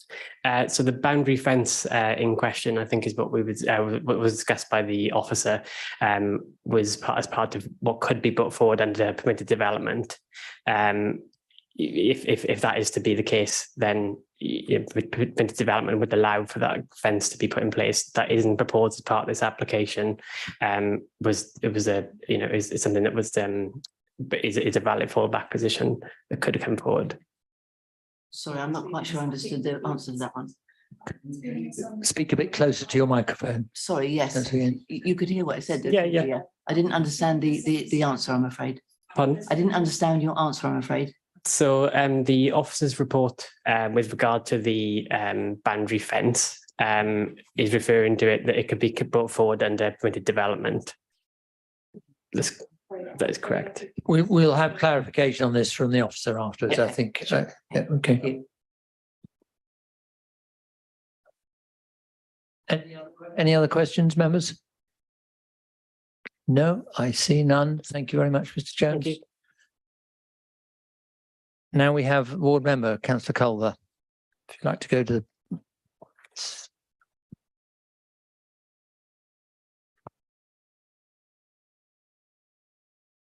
when you're ready. Great, thank you very much, Chairman, members. As Mr. Spain has outlined this evening and other members of the public in their letters of opposition, they are very concerned about the close proximity of this property to neighbouring properties. I think the point that Mrs. Spain was trying to make, the planting is on her property, but if the occupier of the new property wanted to put in a fence, they would literally have to put it so close to their own property that there would hardly be a fag paper distance between their obscure glazed window and the fence panel. So I think that's what is of concern there. There's also the concern about the septic tank, the borehole, the felled trees and so on and so forth. I think with the septic tank and the borehole, I would welcome if we could put in an informative about that, as we have done with the access. I don't see any reason why we could not do that, just to make sure that for all concerned, they are aware that the septic tank is on their property and they do need to maintain that and ensure that there is continuing access to it for the existing residents that use it. Similarly with the borehole as well, we heard this evening, I don't think there was any mention in the agenda pack about the boiling notice and the problems with the water. So I think that again would be a good reason for putting in an informative about that. Similarly, I think a condition about the bridge would be welcome. I think the officers are perhaps over optimistic when they say in the report that hopefully only small tradesman vehicles would use it. I think if it's going to be a big extension, I'm not quite sure that it would be that. I think other bigger vans would come in, and as we've heard, they would have to go all the way into the property in order to turn around and leave again, which would necessitate going over the bridge, by which time the damage would be done. And we should note that if that bridge is damaged, it doesn't just affect the applicant, it affects the other properties which also have to use that access. So just to make that very clear. I think it is a shame that the trees were cut down. The landscaping condition doesn't actually mention biodiversity net gain. I am aware that when we measure biodiversity net gain, we should use January 2020 as a baseline. And I acknowledge that I think it's another couple of months before the BNG stuff kicks in properly. But nevertheless, the baseline should be January 2022, and those trees were cut down after that date. So I would hope that when we come to landscaping, we do actually make it more specific about biodiversity net gain and tree planting, because it mentions trees and shrubs, but I wouldn't like to just see lots of shrubs. I think we need to be very specific about the trees as well. It's a particular shame that the tree T1 that's referred to in the agenda pack and in the applicant's ecology report was cut down, even though it had a cavity in it that could have been suitable for bat use. I also note from the applicant's ecology report that it was done over a year ago, and they've recommended in that report that if building does not begin within a year, that report should be done again. So I think we need to be really clear in the conditions that happens. Having said all of that, I do welcome the fact that the conditions from the previous approved application have been carried across. I welcome the conditions about materials and the fact that they will actually have to show us the materials before they proceed.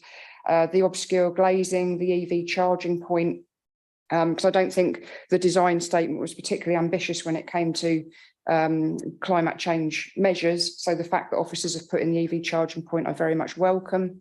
And I also welcome what's been put in there about lighting as well, because I know there has been a recent instance of an application in Frilsham, which is now lit up like a Christmas tree, and we are in an area of outstanding natural beauty, and we do have a dark skies policy. So I do welcome those aforementioned conditions, and I'll leave it there. Thank you, Chairman. Thank you. Some very good points there. And I think sort of climate change ambition ceased to be the fashion today, didn't it? But there we go. No comment.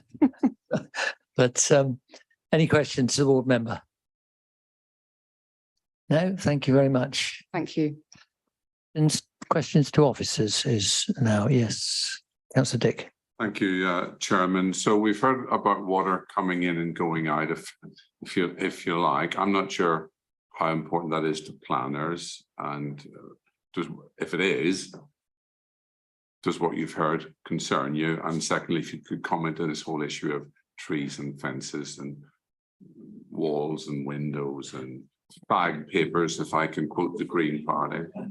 Absolutely. Thank you, Councillor. In terms of the septic tank and water coming in and going out, it's very much a private matter for the site to contain. Utilities are not something planning regularly gets involved with. I think an informative is a very good idea to attach to the permission. Say again, the application could be a nursery, a day nursery for children throughout it. So a change of use that you'd have to see what kind of impact and change that might have. But I think an informative is a very efficient way forwards.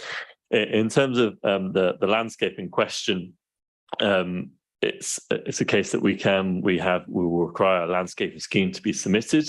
It's something that we can create. If the review of the ecology report, you'll see what the entrance was like. Mr. Till was a regular attender of the site when he was an enforcement officer, informed us it was very dark, there was a lot of trees in there. So the fact that they tried to open it up and get some light in there, it's a shame that we've lost mature trees. It's not something I'd relish to have to replace landscaping with mature landscaping with new landscaping, but you can understand the applicant's kind of thought process through that, and we can recommend by conditions that we secure landscaping on that side. Whether we go into details of size and specification, that's not something I've recommended, but I don't see it as a barrier for noise for the M4. It's more of an enhancement and conservation of the area, and B, making that front area a garden space to be enjoyed by the future residents, potential future residents, if approved. Thank you. Councillor Gaines, you were fractionally ahead of Councillor Codling. Thank you, Chairman. So I keep talking about the size, but has the size been increased by that amount?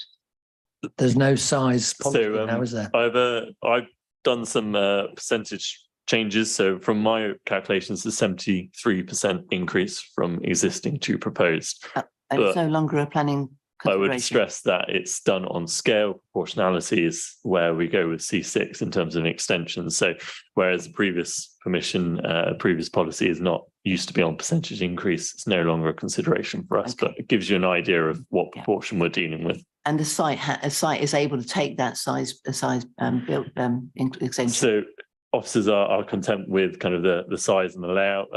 We're not too close to the boundaries. We're not having an acceptable impact on the character of the area and things like that from those developments. They're all subservient to the original property as well. So it reads as an extension. The design reads as part of it rather than a dominating feature.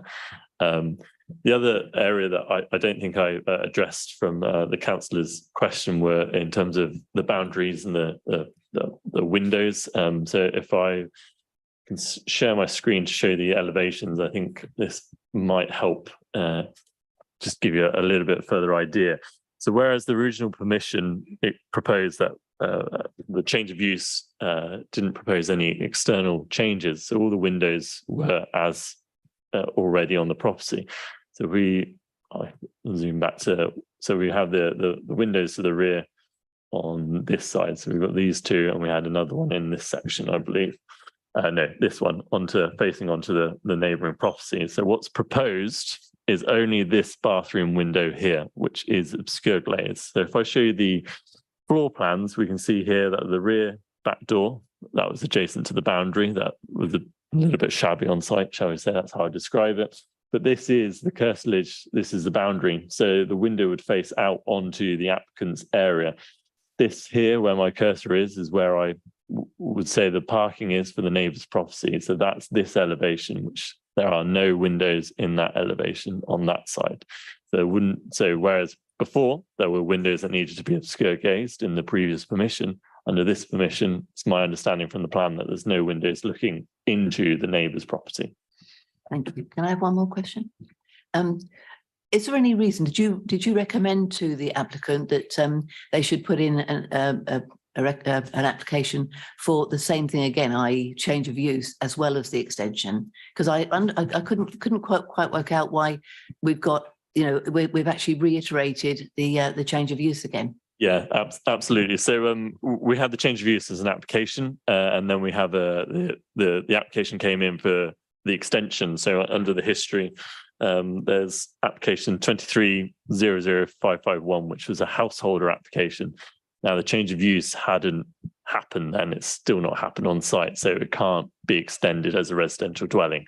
So then we've had to ask for them to come back in. You have to get the conversion and the extension all in one. So it's a bit of a technicality of planning, but if we could have done it the other way, then it would have been good, but the change of use hadn't occurred. Thank you. Councillor Codling. Yeah, my concern is over the bridge. Is there any way that can be protected, in your opinion, from, I don't know, any support that we can put in? Because it's not just going to be the single weight going over, it's the continuous weight. Yeah, absolutely. So I think if councillors were minded to, we could secure a construction method statement to be submitted to the council prior to the extensions taking place. So that's the construction area. So it wouldn't be pre-commencement. A change of use could happen.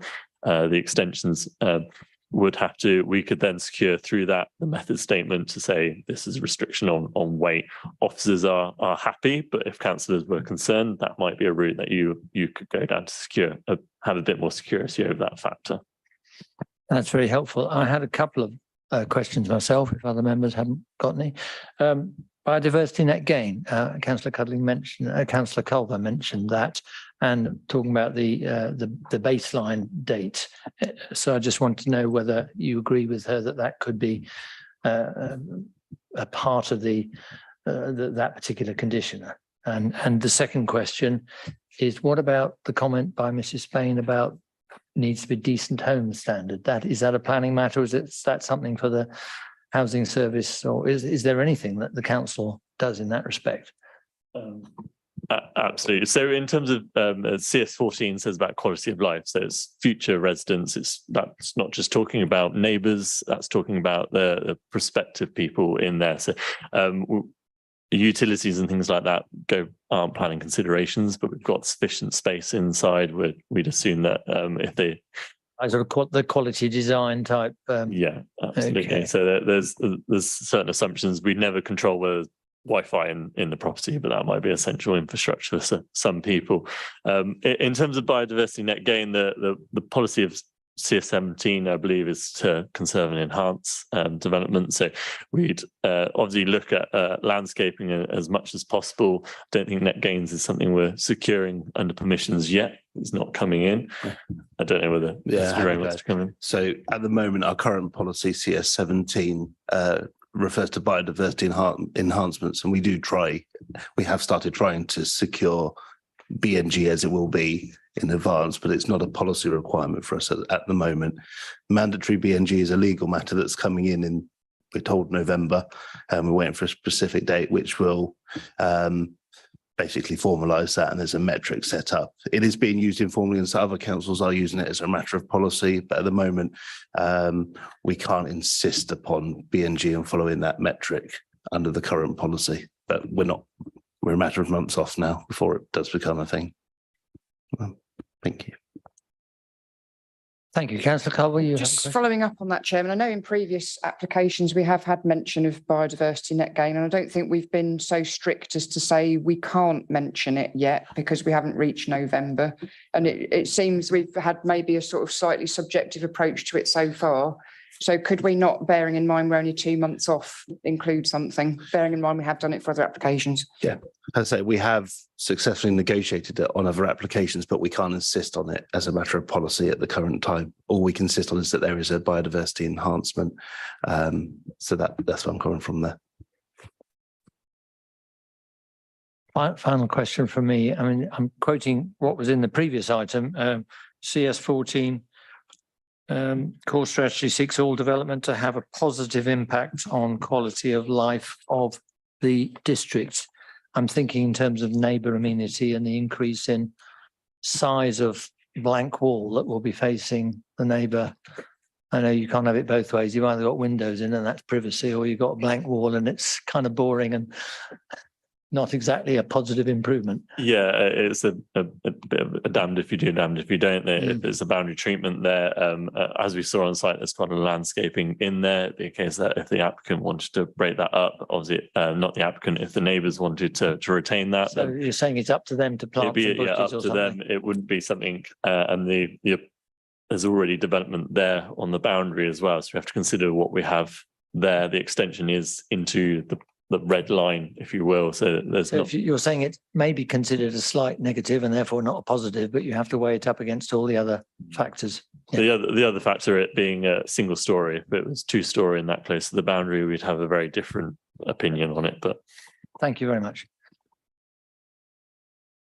Any other questions to officers? If not, can I ask members to start a debate going, please?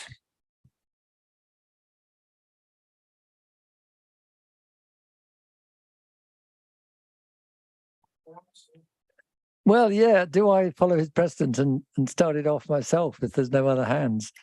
I mean, I just reflect on the fact that Mrs. Spain said, you know, and I quite accept the point that this might not be the best development you could make if you were building a residence on this site. It's a very large site, but because it's an extension of the existing property, it's very close to her and the effects are very concentrated on her amenity. But we have to consider what is in front of us and not wish for a better house somewhere else on the site. So if that is your red line, that the harm to her amenity is outweighing everything else, then that's one of possibly many reasons to refuse. But I would just use that to start the debate. Yes, Councillor Codling, thank you. Yeah. Looking at the property as it is in poor condition, and yes, it needs work doing to it. I'm not sure how long it's been empty or not being used as a nursery, but it must be a little while looking at the roof and everything. Because it is an existing building, that wall is already there that is adjacent to the neighbour. Yes, there is going to be an extension on that side, but again, there is already some planting and there is a very poor piece of fencing there. And I can't see the harm. It is quite a large plot with, yeah, it's a reasonable size extension, but it is subservient. And the majority of the extension is whichever side it is, and the front of it. I do have some concerns over the tree, though. There aren't that many walnut trees around. I do think that definitely needs looking into. But otherwise, you know, I'm not overly unhappy with it. I think, you know, it's a good use of bringing that building back into use. Thank you, Councillor Codling. This looks like it might be a fairly short debate, but I'm hoping that we have yes, Councillor Culver, I think as board member, I'd be expecting you to say something. Yes, yeah, I'm just ruminating. Yeah, I mean, I have to say I am a bit sort of torn on this one. I agree with Councillor Codling. It is a large site. We're looking at another application tonight of a very, very large house.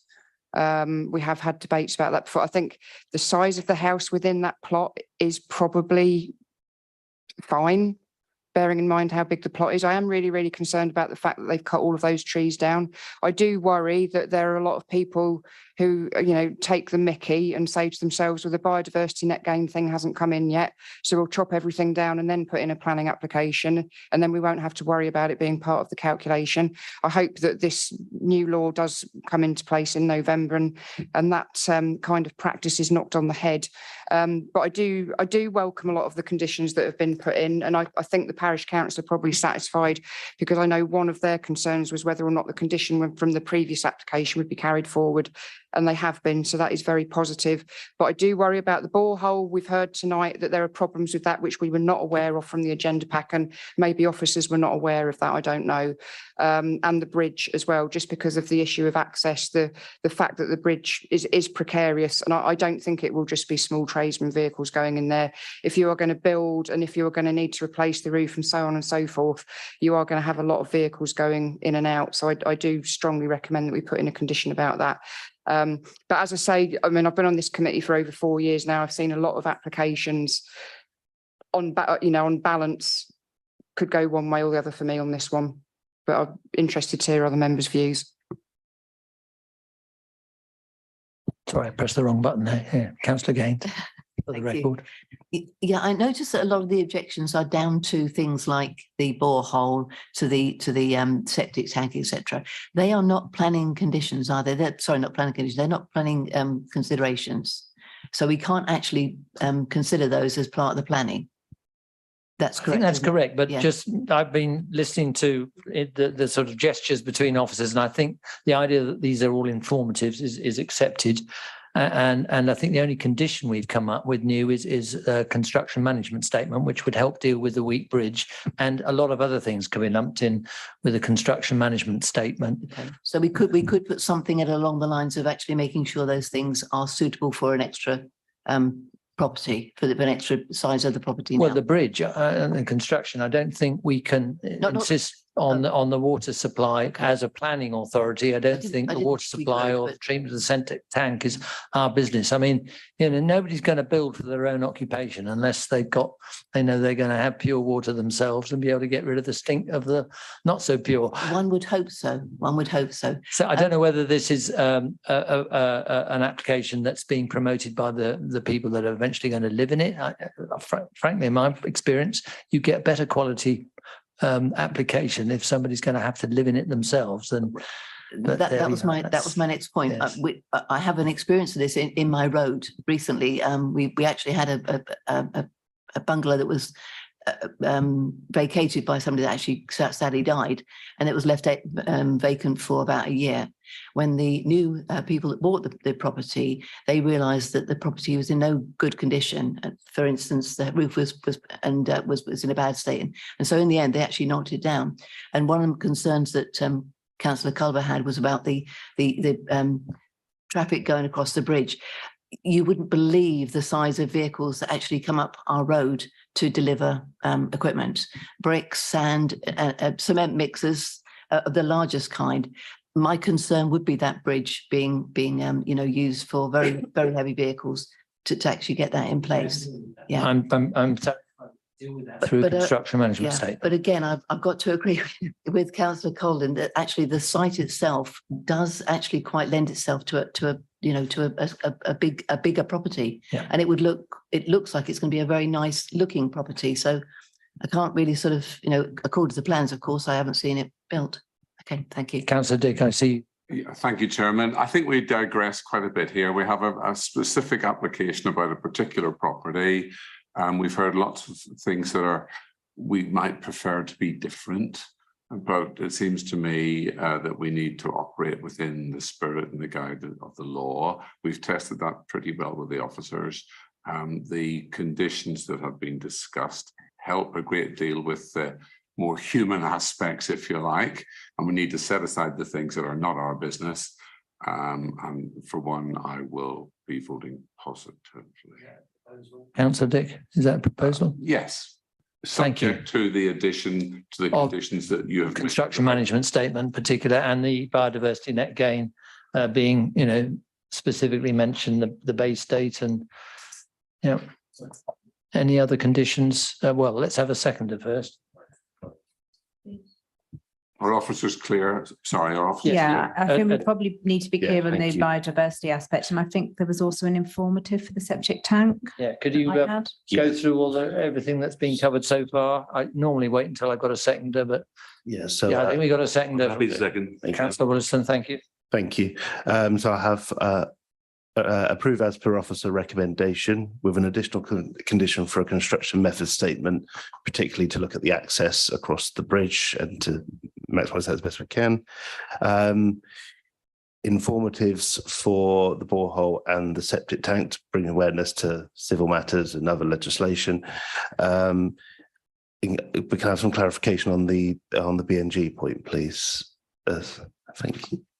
Yeah, you mentioned that biodiversity enhancement would be an acceptable thing to put into that text for that condition. And I just wonder if we could be a bit more specific about the trees, bearing in mind we know that there were 17 trees along that fence line. Could we be a little bit more specific? Because it talks about plants, talks about shrubs, etc. But I wouldn't like to see something that comes back to us that's just lots of shrubs and doesn't actually address that quite a significant number of trees have been lost. Yeah, so in terms of the landscaping, we can make it clear, like on the previous application, that specifically tree planting is to be included. So that's an amendment to condition. I am aware, however, that we talked about lighting, and if you've got trees that go too high, then you're actually making it too much in shade. And I don't know, I'm not an ecologist, but surely you can have biodiversity with large shrubs and a variety of native hedgerow species, that sort of thing. I don't know. I'm not going to write the detailed condition. So in terms of the reasoning of the conditions, of condition 5, we've got required to safeguard and enhance the character and amenity of the area to provide ecological, environmental and biodiversity benefits and to maximise the quality and useful space of open spaces within the development. So that's our reasoning behind putting the landscaping scheme on there. We've only specified schedules of plants, noting species, plant sizes, and proposed numbers and densities. So quite generic wording in terms of the content that we're expecting to see. But in terms of the reason behind it, we have those in terms of biodiversity benefits and things like that. So whether that's acceptable and adequate, or whether we need to enhance that wording to please you, or if you're content with that. Proposer and seconder, are they content with that? And you, Councillor Culver, is something of our local expert. Do we need to ask them to revisit the ecology report that they did, because it was done in August last year, and it did say specifically in that report that if a spade doesn't go in the ground within 12 months, it would need to be redone. We can apply a standard condition to review that if it's not undertaken within the timescale that the report stipulates. That's fine, absolutely. Okay. Going back to the point about the biodiversity, at the moment we have condition 12, which is saying that the development shall be undertaken in accordance with the recommendations in the ecology report. So under our policy, we can look for enhancements. We can't go as far as to insist on the BNG metric necessarily, even though it's becoming more common. Matt's currently looking up what those are for you, just to read them out.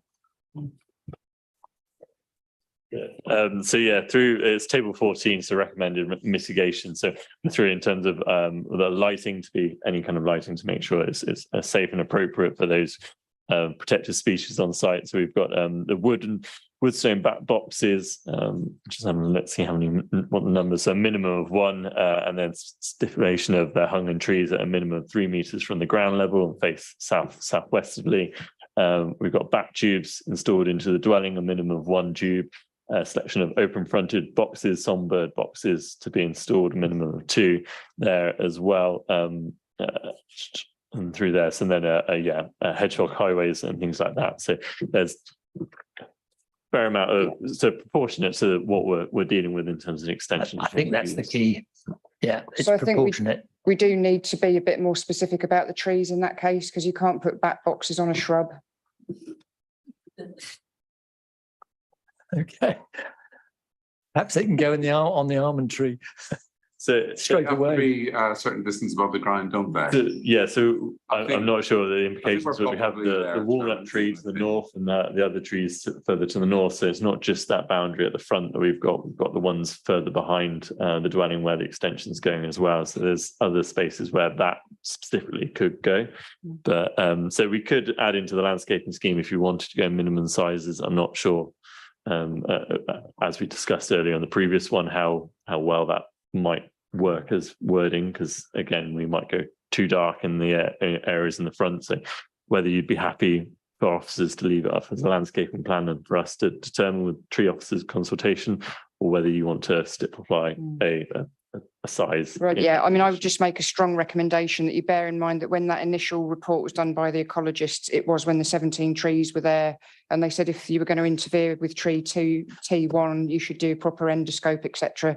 that's all gone now. So I just think they need to take seriously the fact that they've got rid of a lot of mature trees and try and make amends for that, basically. Yeah, thank you. Did you want to speak? We should really move to the vote. Have we got a Yeah, proposal second? just very quickly on just addressing Mrs. Spain's comments about the walnut tree and the protection. I noted it is going to be protected, but is there some way we can strengthen that protection? There's standard tree protection conditions on there recommended by the tree officer that cover that. Thank you. I think, members, we should move to a vote now. We have a proposer, councillor Dick, and a seconder, councillor Wollaston. All those in favour of the application with that additional conditions listed. Okay, anyone against? Abstentions? That is carried. Thank you, members. Thank you, members of the public who contributed to that debate. Not ideal, is it? But we have to look at what's in front of us and do the right thing by the applicant as well as everybody else. Thank you.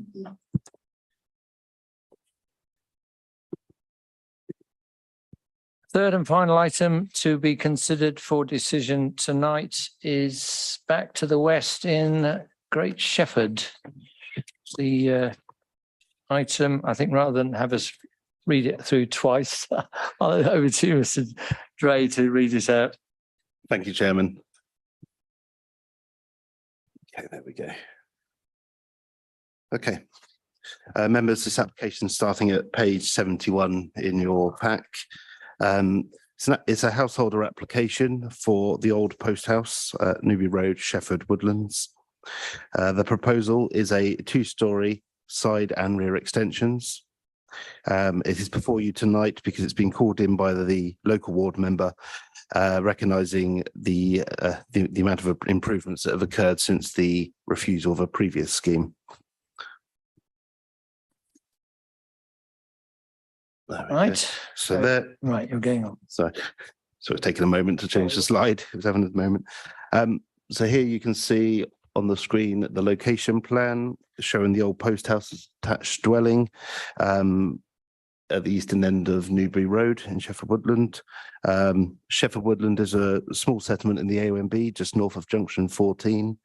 It doesn't have a settlement boundary, therefore for planning purposes we regard it as being in the open countryside and therefore apply our policies for the protection of housing in the countryside.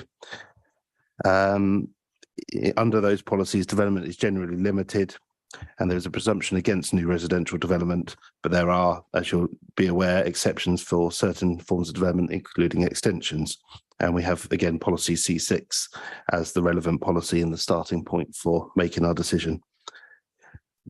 There is a public footpath to the east, as shown by the dotted green line. So it runs along through the field and adjacent to the eastern boundary and then cuts across there to the road. I'll go through the plan. So here's the existing plans of the property, 2-storey dwelling in an L shape. And the proposals for 2-storey extensions on the southern and eastern sides. So you can see the ground floor and the first floor plans there. So these are the existing elevations. So the top left one there is what you see is the front, as in what you see from the road. Although as you can see to the right there, the side extension there does have the front door presently addressing the driveway. To the bottom left, you have the rear elevation, and to the bottom right, the other side elevation facing the neighbour. So the proposed extensions are, so when you're looking from the front, it's the left portion you see here. Then as you turn the corner around looking at this extension here, projecting out, and then you can also see the rear extension here. And then again, you turn around and you can see that projecting out of the rear. And then finally going around again to the neighbour's elevation, you can see the rear extension coming outside there, but you can't see the other side because it's obviously on the other side. That's taken from street view, so do bear in mind that it's on the top of a car. It's not eye level, but it's good. We included it because it gives you good overall feel for the road for any members who couldn't attend site visit, and you can see the countryside context and how the property is viewed from the road. There you can see the side elevation, although it seems to be the principal elevation with the front door. So the road to the right-hand side there. And so the extensions are coming off the end there and off to the left. That's it, looking again, that projection on the side elevation with the front door on the right. And there you can see again that projection from the road. And then just a bit further around, taken from the road, it's in. And then again, this is taken from a height, so it's not representative of where you'd actually view it from human eye level, but it gives you an appreciation for the rear elevation. And that's, again, looking out at the countryside to the south to give you that context. And then finally, this is taken from the public right of way. We're looking north here, the properties on the left-hand side of those trees. So obviously views in from that angle are limited, or very well screened. And there you have a CGI giving you an indication of what it would look like in 3D from the rear. So the key policy tonight is, again, policy C6 for the extensions in the countryside. The main details of considerations are detailed in the report.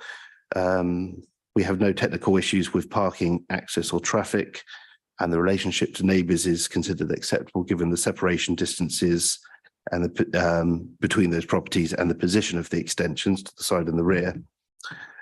Also, a former ecology objection that was on the previous scheme has been resolved by the submission of new information and can be dealt with now by a planning condition.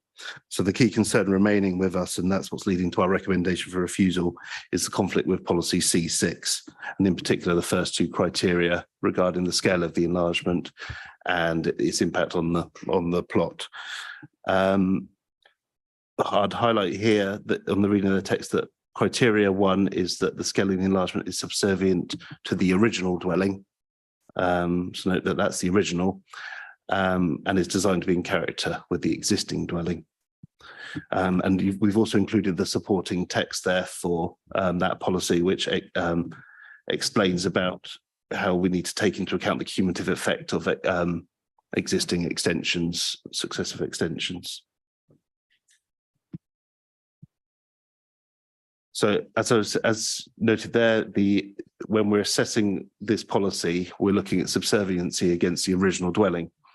Now, the dwelling has been extended previously, so these are what we found on the file as the original elevations.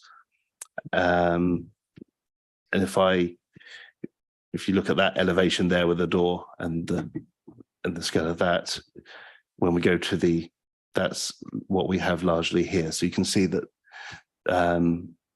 what scale of extension we already have, and that's our baseline for this assessment against the policy.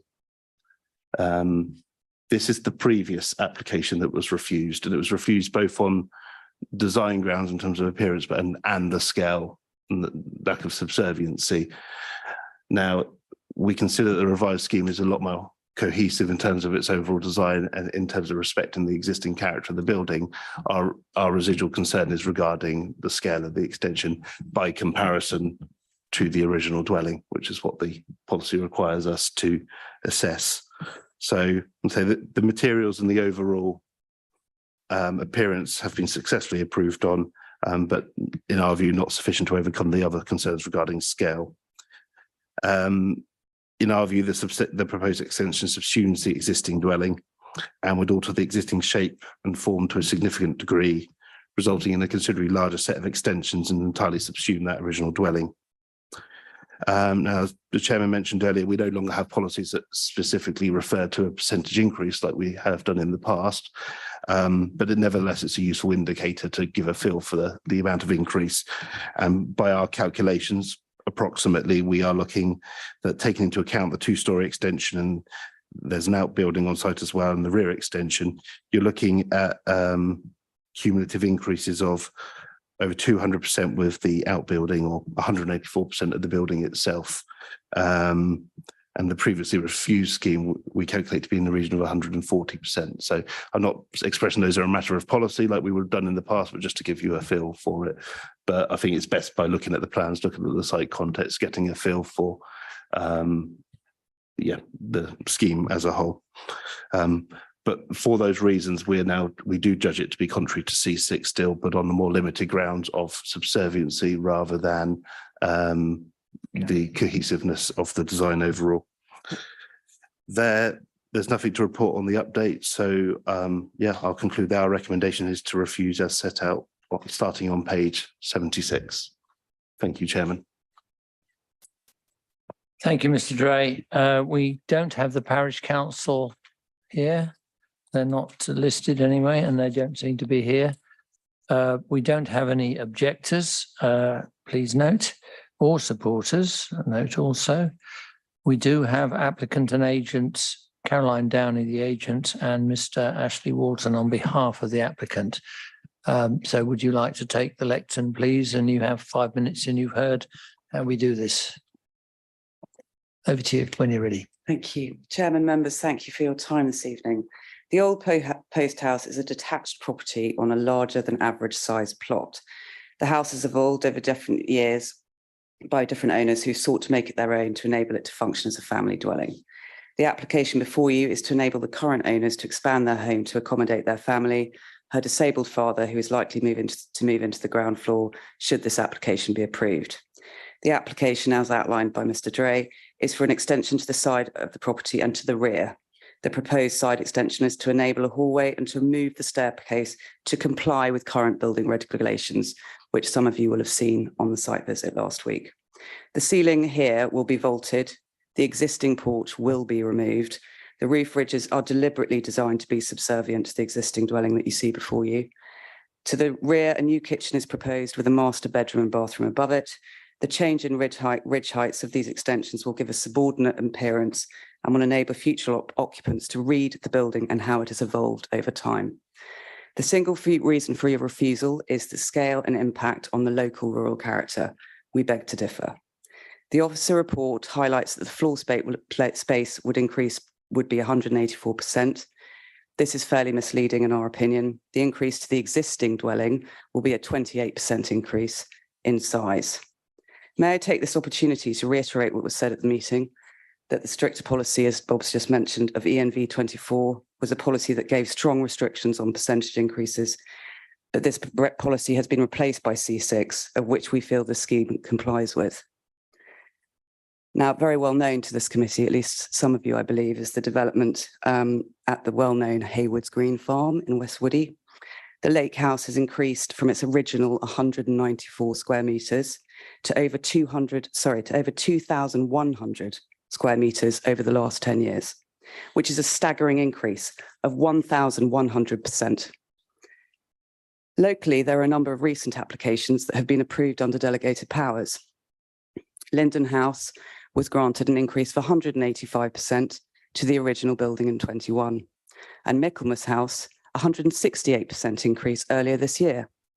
Both dwellings are just over 100 metres from the old post house. These applications were considered on their own merits, but it does highlight that percentage increases are acceptable. I do not believe, therefore, that this proposal before you is so significant that it should be refused.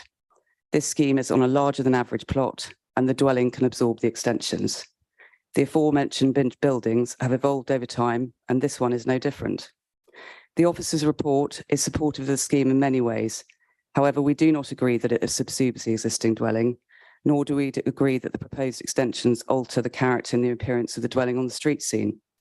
The only addition visible will be the creation of the hallway and the new staircase, which accounts for onto the existing extension.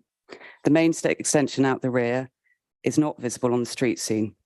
To quote from the officer's report, there are a number of positive comments to highlight: appealing visual design, materials that are in keeping, a clear improvement on the previously submitted scheme, features that are evocative of local 19th century architecture, scale and massing that is acceptable due to it being situated on a larger than average plot, meaning that it doesn't overwhelm its curtilage. It does not result in any overbearing impact on neighbouring amenity. To conclude, taken apart from the report before you, The proposed works are of good quality design, and I hope you will agree that the proposal to increase the existing dwelling by 28% should be supported and approved. Thank you for your time. There's 1 minute left if you wish to take advantage of it. Thank you. So my wife and I moved into the property in 2014. We're now a growing family of 3, hopefully with another child on the way at some point in the next couple of years. My father-in-law is in a wheelchair, and we lost my mother-in-law last year, and she was his primary carer. So it's going to fall to us to take care of him and look after him. We've both lived in the area for a long time. I run a local tree surgery business. We do a lot of contracting for West Berkshire Council, maintaining the footpaths, bridleways and byways. My wife is a rare breed organic sheep farmer, and we farm the 100 acres surrounding the property immediately. We love living in the area. It's not quite big enough for what we need and what we would like. And we would just like you to consider our application. Thank you. Thank you very much, both of you. If you could stay in that area of the to answer any question. Councillor Culver. Thank you very much indeed for coming along to speak. I'm very sorry to hear of the loss of your mother-in-law. And obviously if she was a carer for your father-in-law, that's created a big challenge for you. So I'm sorry to hear that. However, I would just ask, looking at the proposed ground floor design, whereabouts would you intend for your father-in-law to live in there? Because I can't see any living space specified that would be suitable. So the area that's labelled study obviously has a downstairs loo attached and family room. So that would be able to be adapted. The plumbing would be there already. So that would be the area that would be suitable for him. Thank you. Any more questions? No? Thank you very much. Questions to officers? Councillor Dick. It's the obvious one. Percentages don't matter, but they do. Discuss. The policy, so yeah, previously they were written in policy as a key indicator. The policy requires any extension to be subservient, and there's many ways you can look at that, and I think that's one indicator that gives you a sense of the scale, change in scale. You can look at the change in dimensions, the width, the length, the height, the relationship between the ridge line, any set down, setback. All of these things are relevant considerations to come to a view as to whether something's subservient or not. So, yeah, I'm cautious using it because I don't want it to come across as this is a matter of policy, but it does give us, we're using it to give a sense of the change from the original and the amount of additional built form that has been put on since then. You want to supplement, you don't you, Councillor Dick? I'm afraid I do. Thank you for that, but you can't have your cake and eat it. Simply that. And you didn't really answer my question. Okay. I think he's leaving it up to us. We are well, that's fine. to decide. I think. At his peril. Yeah. I'm happy to say it's a relevant indicator. There is no one size fits all. I think you can, it's looking at the dimensions of the property, which is relevant to understanding its subserviency. Any more questions? Councillor Wollaston. Yeah. Do you not think that the existing staircase, which no longer meets statutory requirements, is actually an overcoming factor in this?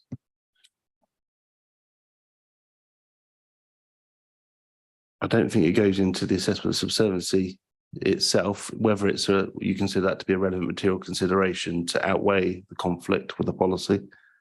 That's something I think you can debate. It could be considered, could it not? Would you advise as part of CS14, its general quality of design, that you've got an improved internal layout and the quality of the accommodations are relevant considerations we had before, the amenity of the users, that is a relevant thing for you to take into account. The assessment of policy C6 is all 4 of those criteria as well. Thank you very much, Mr. Bray. I think we've got just this one issue, this CS6 issue, and how we weigh the balance.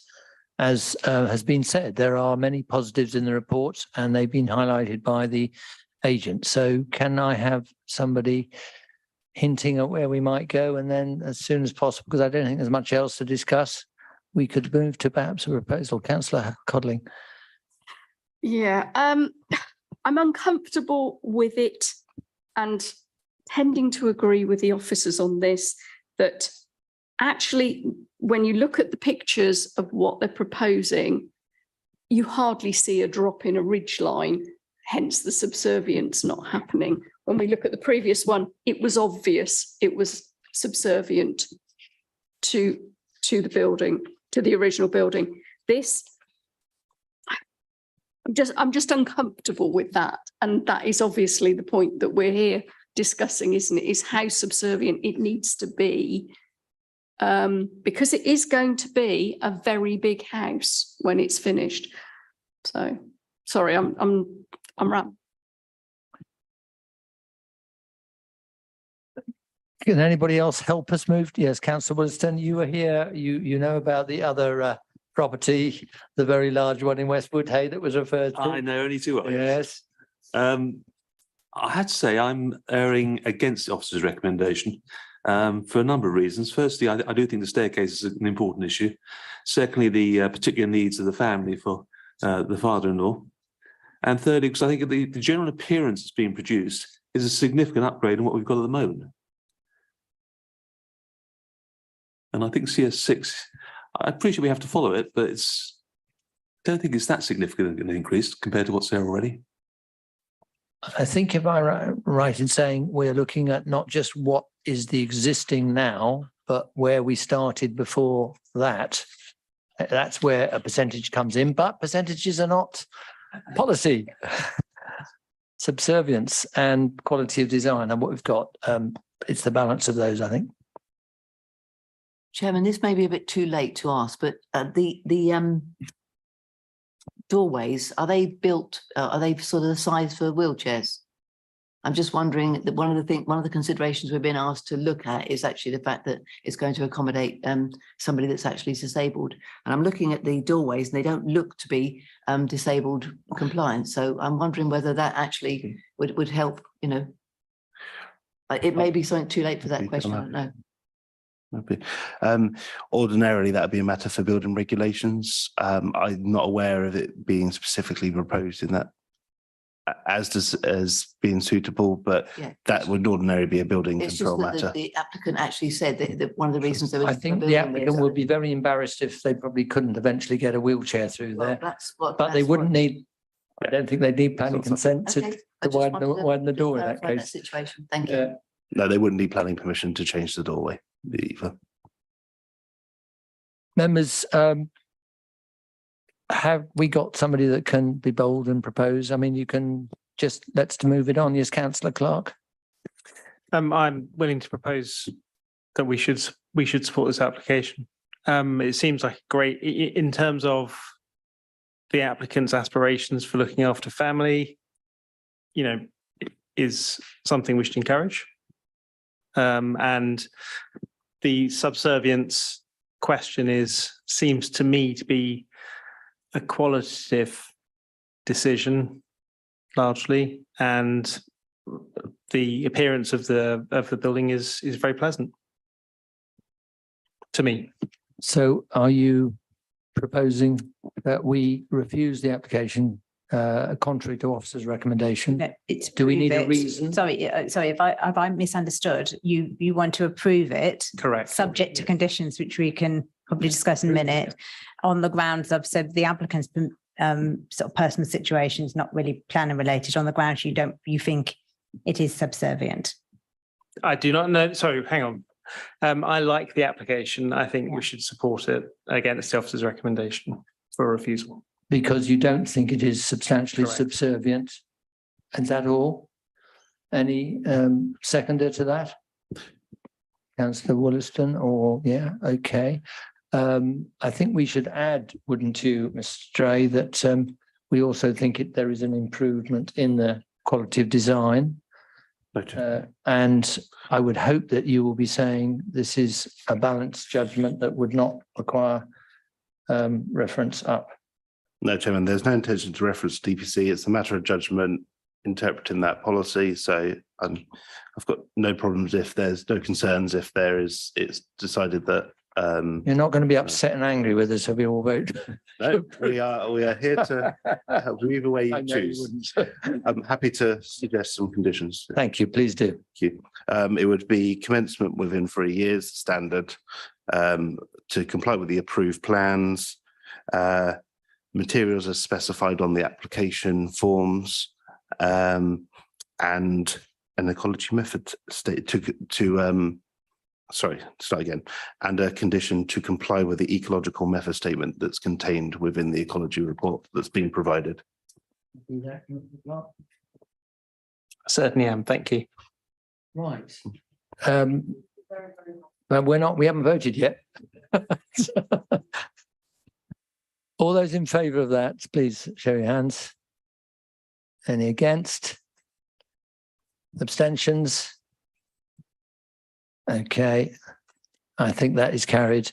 And I must say, personally, I think we'd have a job defending that on appeal, given if you look at the precedent that was mentioned. But there we go. Chairman, may I make a quick comment? Sorry. Can we do ourselves a favour if we're still looking at the draft local plan and maybe revisit that policy? Because it's an incredibly subjective decision for members to have to make about whether or not something's subservient. And perhaps we need to revisit going back to the original policy that we had. I think it's probably, well, I might raise it tomorrow if there's under AOB, because we often do reference back policy issues that have come up at committee. So thank you for that comment. Yeah. Okay, members. I don't believe there's anything else. We used to all run through the appeals, and that we are not doing that these days, are we? Well done. The new boy as chair. Thank you. I haven't got to do a retest, have I? Or you're not going to mark me out of, right. You have to do 100 lines for not attending the site visit, though. Right.